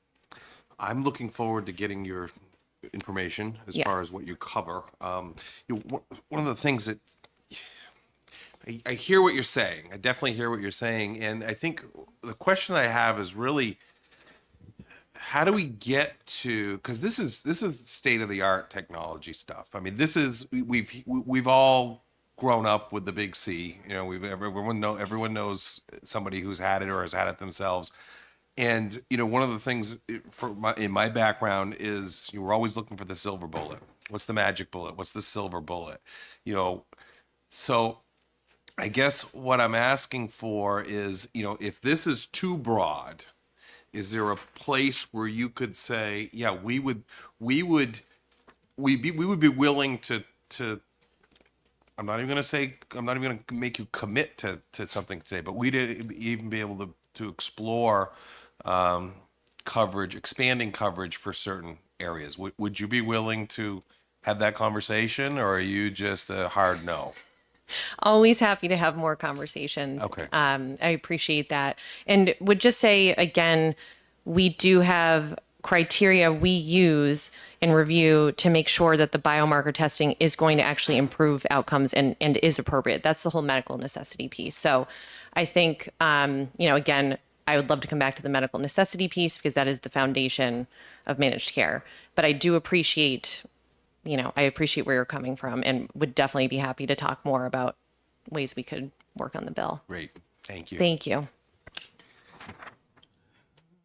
Paula Rogers.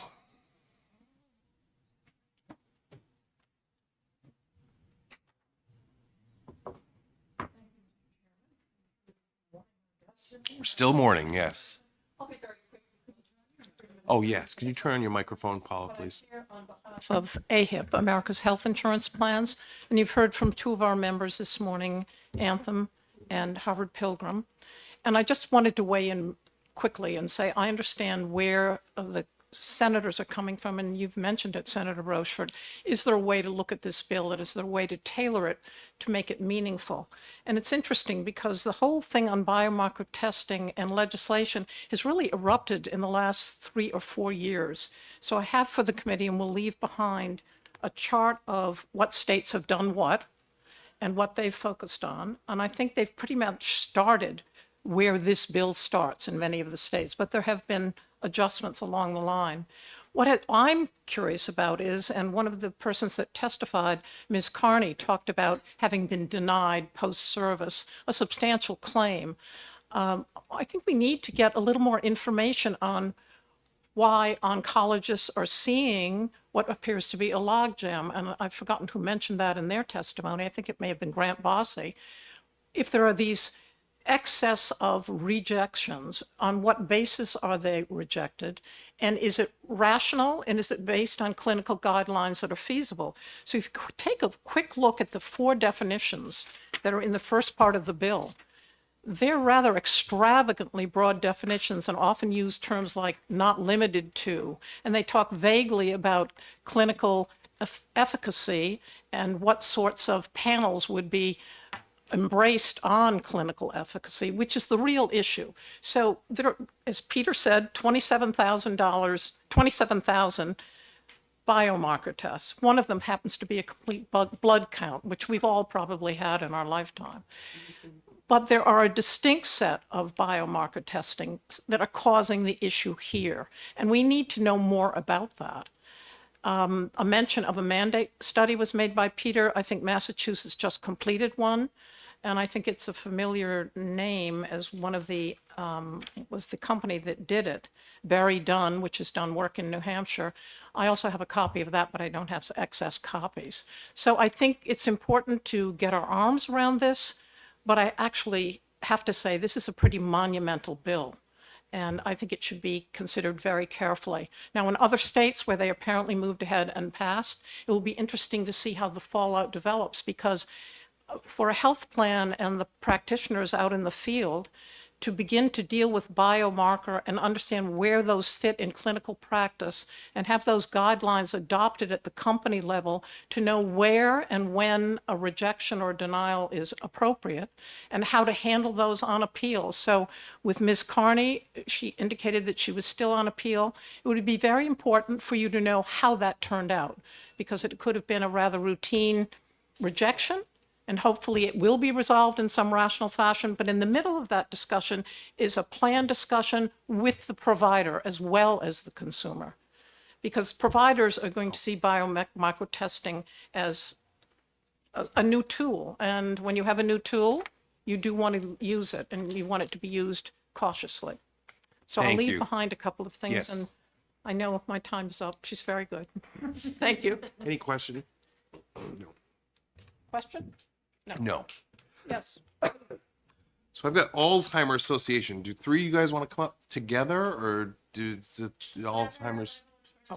Whatever you want. I'll let you, if you want to come up as one or one at a time, I don't care. Why don't we all come up together? Good. So I've got Jenny Horgan, Carrie Dennis, Kathy Harvard.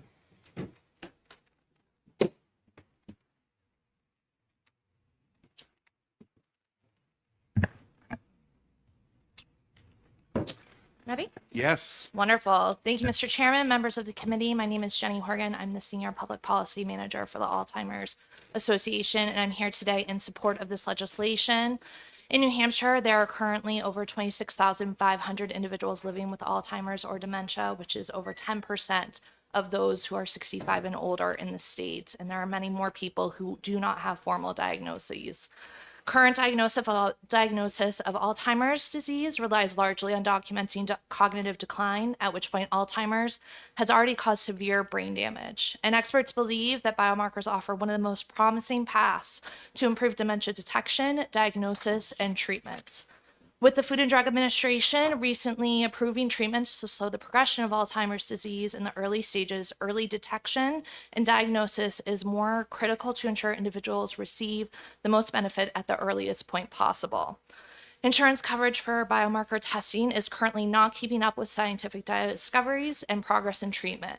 Existing healthcare disparities and challenges to obtain a dementia diagnosis may be exacerbated if new biomarker testing opportunities cannot be accessed when appropriate by Granite Staters. Senate Bill 120 will provide equity for New Hampshire residents to access these forms of tests through their insurance provider if their doctor requests it and if scientific and evidence-based medical recommendations support their use.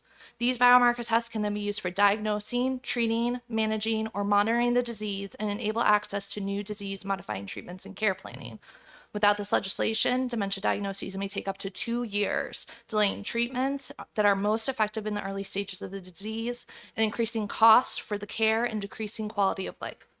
Whether it's cancer disease or Alzheimer's, an earlier, faster diagnosis gives individuals and families more time and opportunities for support and treatment. And Senate Bill 120 will provide Granite Staters with that valuable time. Therefore, we ask that you vote in favor of Senate Bill 120. And I will say that 16 states have already enacted legislation to cover both public and private. 2 more have enacted only private pay, and 2 more have only enacted public pay. So this is, been tried in a lot of other states, and there are, as mentioned in previous testimony, a number of biomarker tests that are already being covered by insurance policies. So we understand the concern, and we're always happy to have more conversations, but we think this is a really important step forward for our people in the state of New Hampshire. Thank you. Good morning, Mr. Chairman and members of the committee. My name is Carrie Dennis, and I live in Auburn, New Hampshire. I am here to testify in support of Senate Bill 120. I have been diagnosed with early stage, younger onset Alzheimer's disease, and my journey in getting the diagnosis has been challenging. Before my diagnosis, I led a department of leaders and associates at a large financial services firm. I loved my career and I worked for an amazing company. But a few years ago, I started noticing forgetfulness. At home, I was constantly losing things: keys, checks, credit cards, my phone, the list goes on. But at work, it was different. I was noticing the day-to-day tasks were becoming really hard. I was having difficult things doing things like coaching, planning meetings, even sending simple emails. When I explained to my PCP what was happening, he said, "You know what, Carrie, you're living with a lot of work stress. You have anxiety, and let's face it, you're aging, but you are fine." Things continued to get worse over the next couple years, and I returned to it several times, explaining that it was not fine. One day, while I was talking to my boss, I burst into tears because I couldn't remember the details of a huge transformation that we had been working on at my company for months. I was not fine. We decided together that I would go on leave to figure out what was happening. When I explained to my PCP that I needed to go on leave, he began yelling, telling me that if I had the disease, my family would have to bring me in because I would have no clue.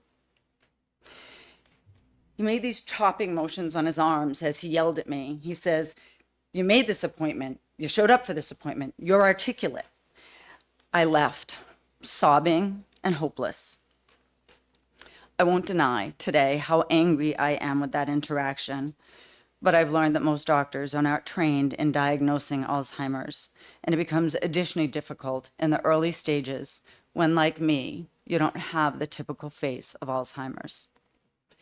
Access to biomarkers and diagnostic testing will give people who face similar challenges as mine to better opportunities to get an early diagnosis. For me, early diagnosis meant I can get my affairs in order, that I have a voice in my future, that I can plan the end of life planning for myself while I can. It also means access to treatment earlier in the disease when it's most effective, prolonging meaningful time with family and friends. Even more importantly, access to biomarkers and diagnostic testing will put a critical tool into the medical professionals' hands to help take the guesswork out of the diagnostic process. It will also provide a better opportunity to monitor the progression of the disease and the effectiveness of the treatments. Therefore, I ask you to please support this bill. Thank you. Thank you.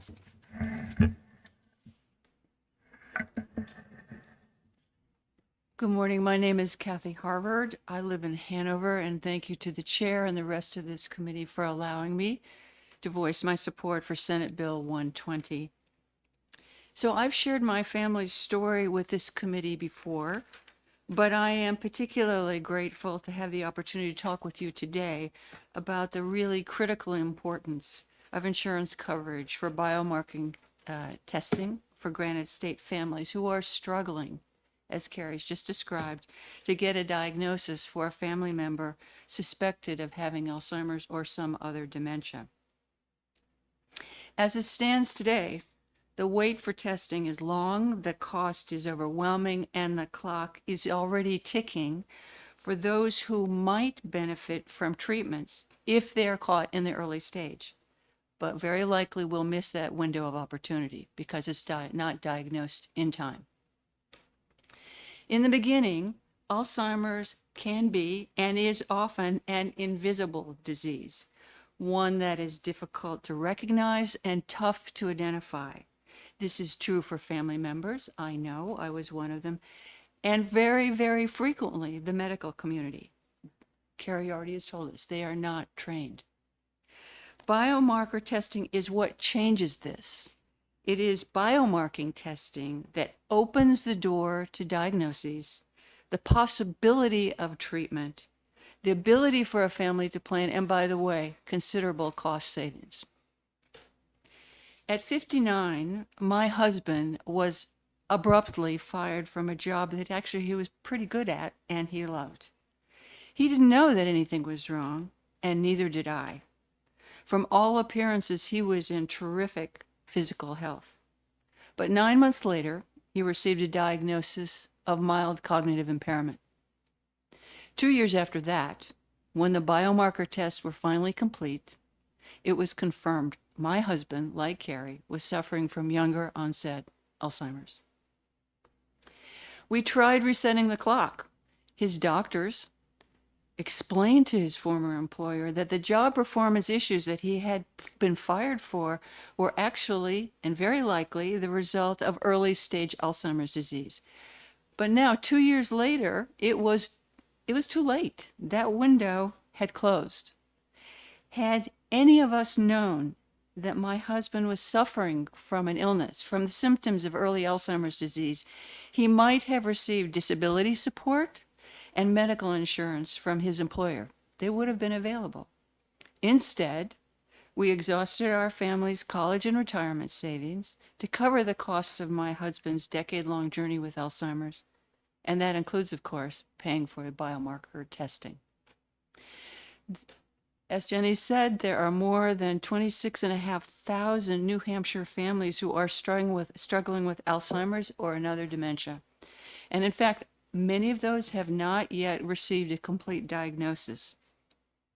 Early and accurate diagnosis of dementia is the first step to better care and support and the possibility for treatment. Senate Bill 120 will help ensure that the financial barriers to biomarking are removed and that biomarking testing is available and accessible to those who need it most. Thank you for your support for this very important bill. Thank you. Are there any questions? No, thank you. Thank you all for coming in. David Chorney and Rob Barry.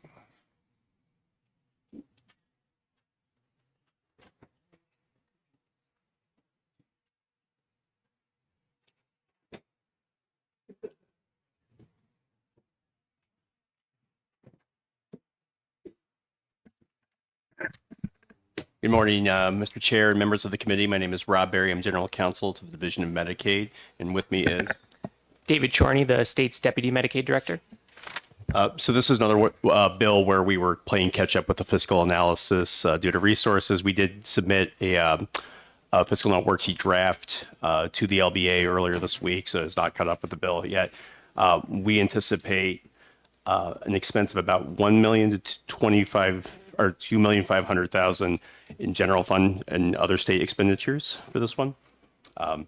This could vary greatly depending upon any amendment to the bill that further narrows what medical and scientific necessity is for tests.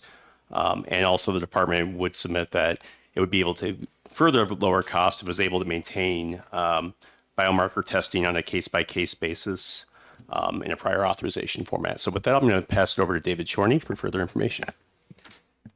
Thanks, Rob. So just some background on what the Medicaid coverage for biomarker testing currently looks like.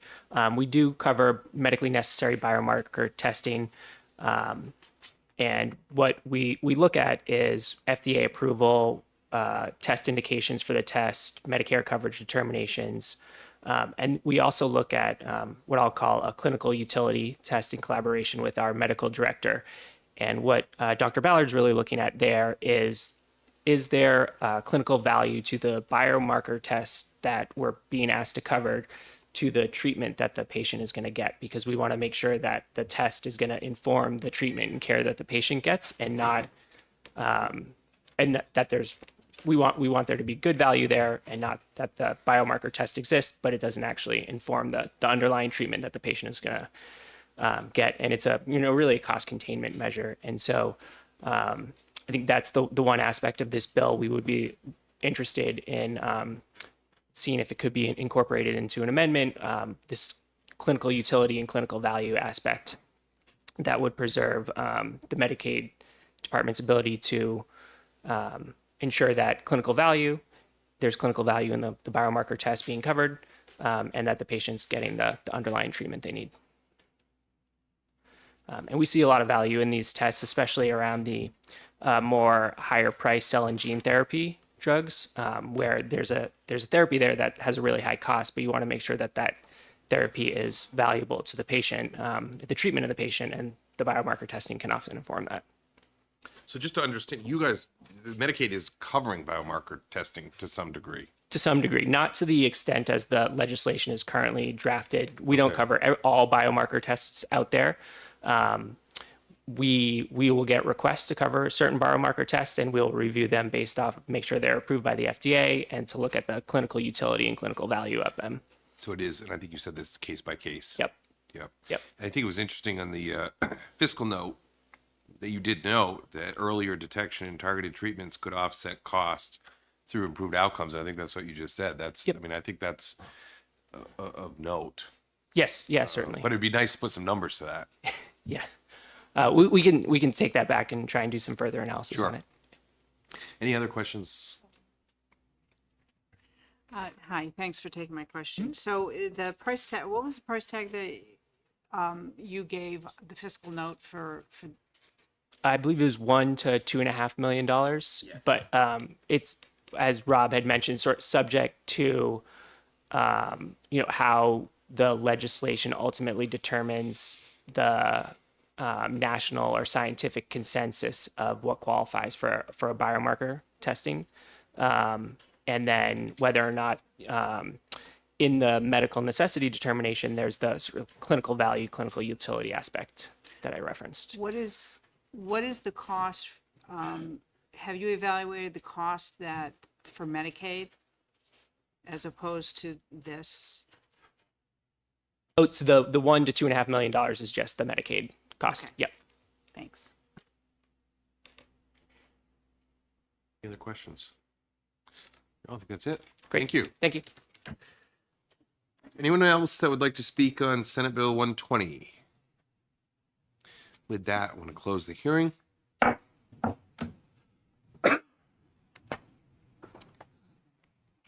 States with Medicaid programs. This chart that Yeah. there's a number of states with Medicaid programs that cover more than not. Yeah. But it's going to depend on what exactly they got. Well, and I'm wondering if there's what kind of plan limitations there are, what kind of, I mean, I would like to dig into it a little bit. I did some genetic testing a couple of years ago. I'll share with you later. It's not the same. Do I have to go to the? But we had the same approach. Yeah. And we're able to get there. Yeah. So yeah. I mean, we talk about the magic bullet, the silver bullet. Well, that's how you get the silver bullet. You test to see. And then you control it. Yes. And you treat them. Yes. Yes. All right. Very good. We are Senate Bill 121. Open the hearing requiring notice to the insurance department of the discontinuance of certain types of insurance, including Medicare Advantage plans. Thank you, Mr. Chair. And in the absence of Senator Avard, I'm here to present Senate Bill 121. For the record, my name is Regina Birdsell, State Senator for District 19, which encompasses the towns of Derry, Hampstead, and Windham. And this bill requires an insurance company to provide notice to the insurance department of its decision to discontinue or significantly reduce a line of business currently offered in the state.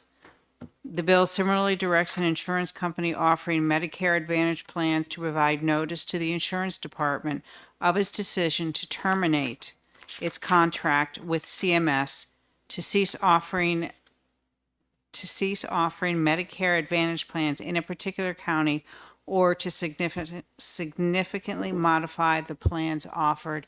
And just as a note, this bill was a request from the insurance department.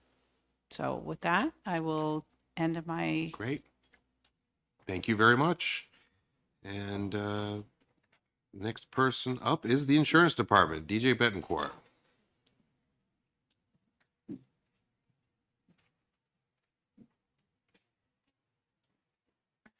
Good morning, Mr. Chairman, members of the committee. I checked my watch to make sure it was still morning. Where you got about 6 minutes there, I think.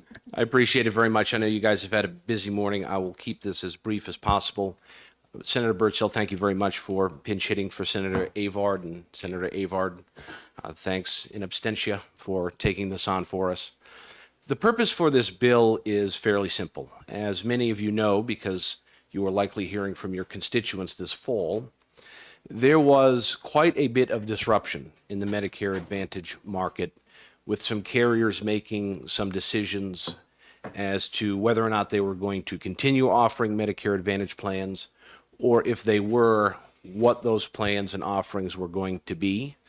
And in one case, where they were deciding not to offer it any longer. The challenge for the insurance department was Medicare Advantage is not a product that we regulate. It is a product that is administered and overseen by the federal government. That being said, the public understandably doesn't make distinctions between what the department does and does not oversee. And so we were flooded with a large number of constituent calls from seniors who were, again, understandably in a high state of anxiety as to what was going on and exactly what they needed to do next. Some of the carriers did a great job of laying out for consumers what the steps they needed to take were and the things that they needed to consider. Others were a bit more technical in how they drafted their notices, and that was difficult for some seniors to be able to follow and understand. So a lot of calls came into the department. I've said this to you before, our consumer division gets approximately 7,000 calls a year from consumers, and approximately 6,000 of those 7,000 are just constituents with a question about their policy or a term in their policy or the process. So the public uses us as an educational resource, and we're happy and proud to provide that service to the public. The area, though, where it did become quite substantive for the department is while we do not regulate or oversee Medicare or Medicare Advantage, we do regulate Medicare supplemental products.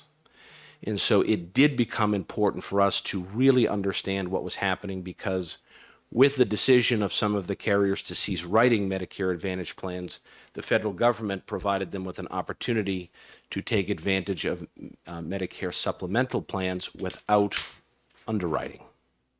So it gave them guaranteed issue rights because of that tremendous disruption.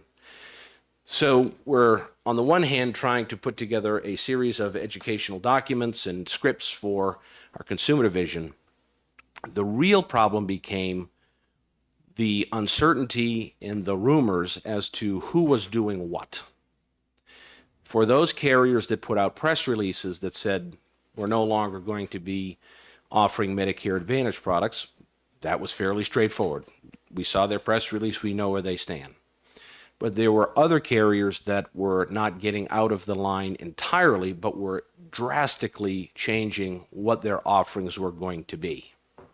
And in the case of one carrier, for whatever reason, they decided that they were going to maintain status quo mostly, but they were not going to write anymore in Stratford County. I don't know what they had against Stratford County. They didn't want to write in that county anymore. But again, it was a bit of a fog of war in the sense that we were hearing from agents and brokers on the one hand, consumers on the other. Like I said, those carriers that communicated with us and some that didn't. And eventually I got frustrated to the point where my deputy commissioner and I sat down for about 3 hours one day and individually called every carrier that in our health insurance market to find out where they were, what they were doing. And it was only at that point that we really and truly had a sense as to what was going on and what they were doing and how to best advise consumers as to what they should consider and do next. So as a result of that, we're bringing this proposal forward to avoid that confusion. And so a couple of, I think the three main provisions, and then I do want to highlight two things that you may hear from some in industry. So again, it's pretty straightforward. It says, hopefully she doesn't miss her flight. It says that carriers should notify the department in the event that they're getting out of writing Medicare Advantage altogether. That's pretty straightforward.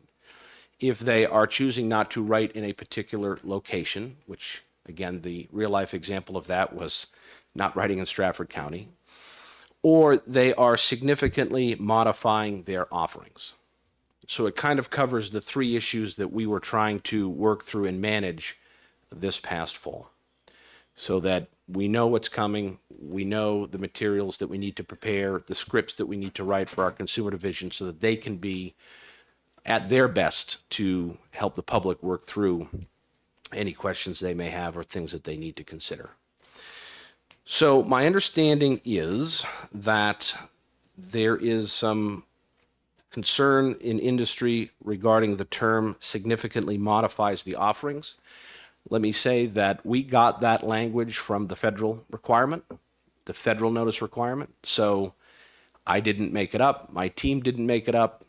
We made the assumption that if that was a provision that is contained in federal law, and presumably all of our carriers are in compliance with federal law, they should understand what's needed in this case as well. And the other area that you may hear about is the 120 days of written notice prior to. I'm hearing that some would like it to be 90. It is in fact true that 90 days is the standard period of time, again, at the federal level. But in New Hampshire statutes, in terms of notice, it's consistently 120.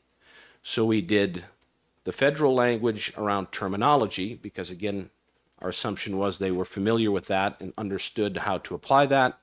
And we chose 120 to maintain consistency within our statutes. There was earlier a bit of confusion because we have a separate bill that is getting at this same issue for property and casualty insurance carriers. We've now addressed that. We're going to bring forward an amendment to that other bill to make everything, what's that? To this here, so that everything will be synced up. And so I think in terms of that issue, everybody's happy. So with that said, happy to take questions, Mr. Chairman. Any questions? Senator Long. Thank you, Mr. Chairman. Significantly modifies. Sometimes do they add to that coverage? So they can. There were some companies that made the business decision that as they were seeing some carriers getting out, they were going to bring more products online to see if they could take advantage of a new pool of people that were going to be looking for replacement coverage. So I think that would certainly, include that, which is helpful information for us to know, again, as we are directing consumers as to what their options potentially could be. And let me say, too, because this question may be in your mind, we don't regulate Medicare Advantage, so how are we doing this? Well, we do not regulate the administration or enforce the provisions of the program. Again, that's the federal government. But we do license the companies. And so what we're doing with this bill is saying that as a condition of the department issuing the license, in addition to everything else they have to do, they have to comply with this notice requirement. And let me be clear, I tried to take the most light touch approach to this possible. A carrier can comply with this change as simply as sending the department an email. It does not need to be, sent via certified mail, delivered by a stork on special paper, using only red ink. None of that's necessary. It is simply a pure, straight up, let us know what's going on. Let us know what you're doing. And a follow-up, if I may. Absolutely. So some of the consumers that have called you, are they telling you what they get for language for these? I mean, I've received some of the language, and it's harder than reading a bill. Sure. Well, it should be. It should be. The carriers in their compliance units, I assume, are well-staffed with attorneys who have paid a lot of money to go to school to specialize in this and get paid a lot of money to understand how they are going to keep their clients in compliance with the law. Consumers need something that's more straightforward, in more plain language. As I said before, some of the carriers, when they sent out their notices, did a really good job. Step 1, step 2, step 3, they laid it out very logically, very linear fashion, plain language. That was very, very helpful. Others, and I don't think they were intentionally trying not to be clear, but others were a bit more technical in what they were putting forward, and it got a little bit confusing for members of the public. And so they came to us, and we did, I think, a very good job of helping them through that. Great. Thank you. Mm-hmm. Any other questions? Thank you very so much. Appreciate you. Lindsay Netto.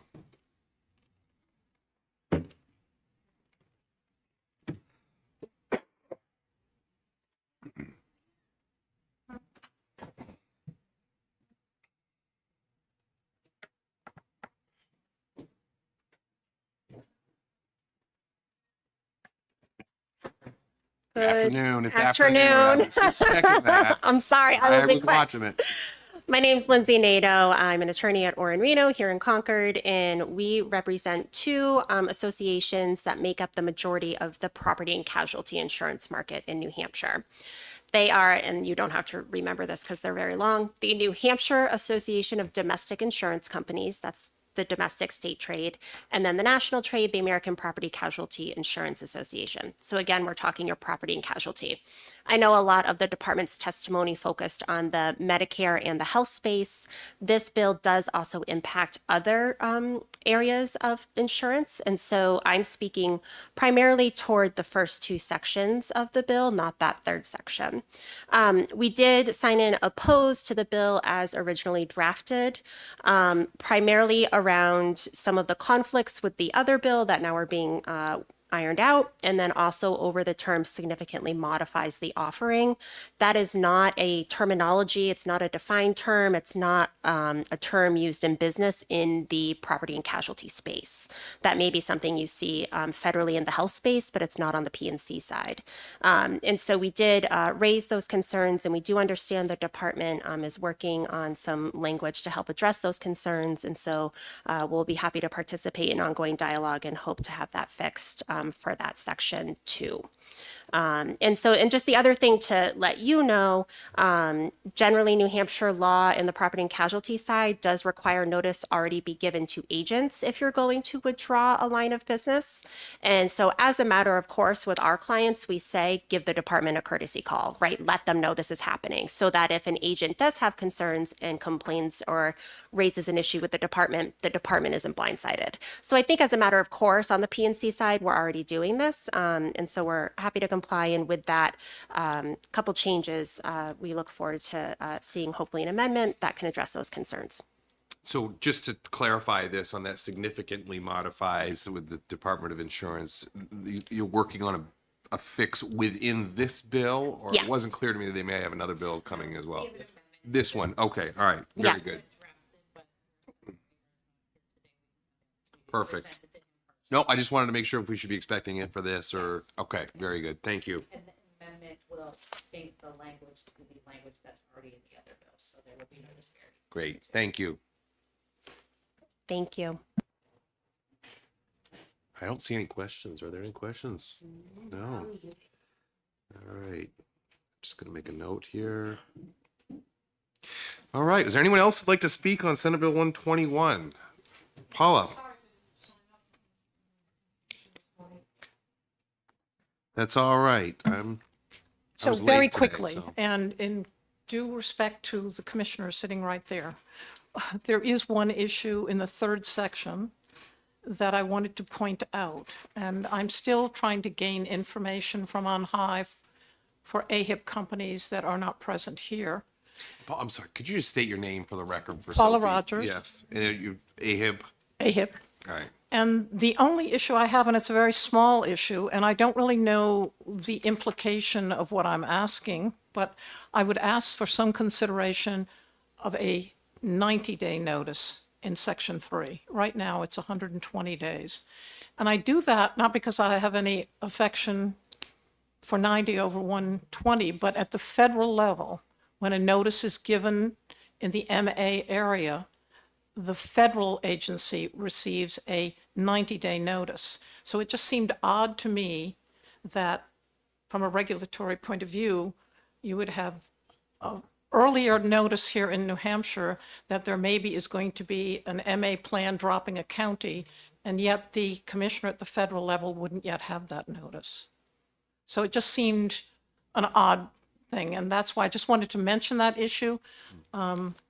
And I guess Senator Prentice, you may have a question here, sir. No? No, Okay. the 120 versus 90 And, there are, I don't know whether it even enters into it, but there is this sort of friction around federal preemption that is out there. And that's an area of law that I certainly can claim no great expertise in. But anyway, thank you. All right. Thank you. No one else on Senate Bill 121. I'm going to close the hearing. And we will be back next Wednesday all day.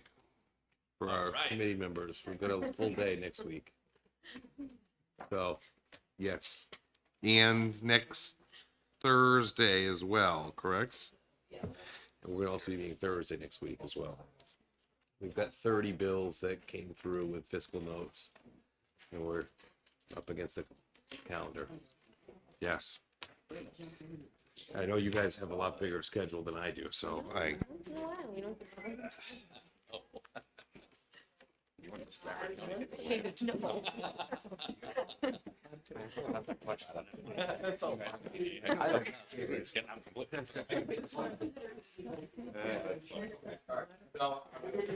Like what we're gonna review.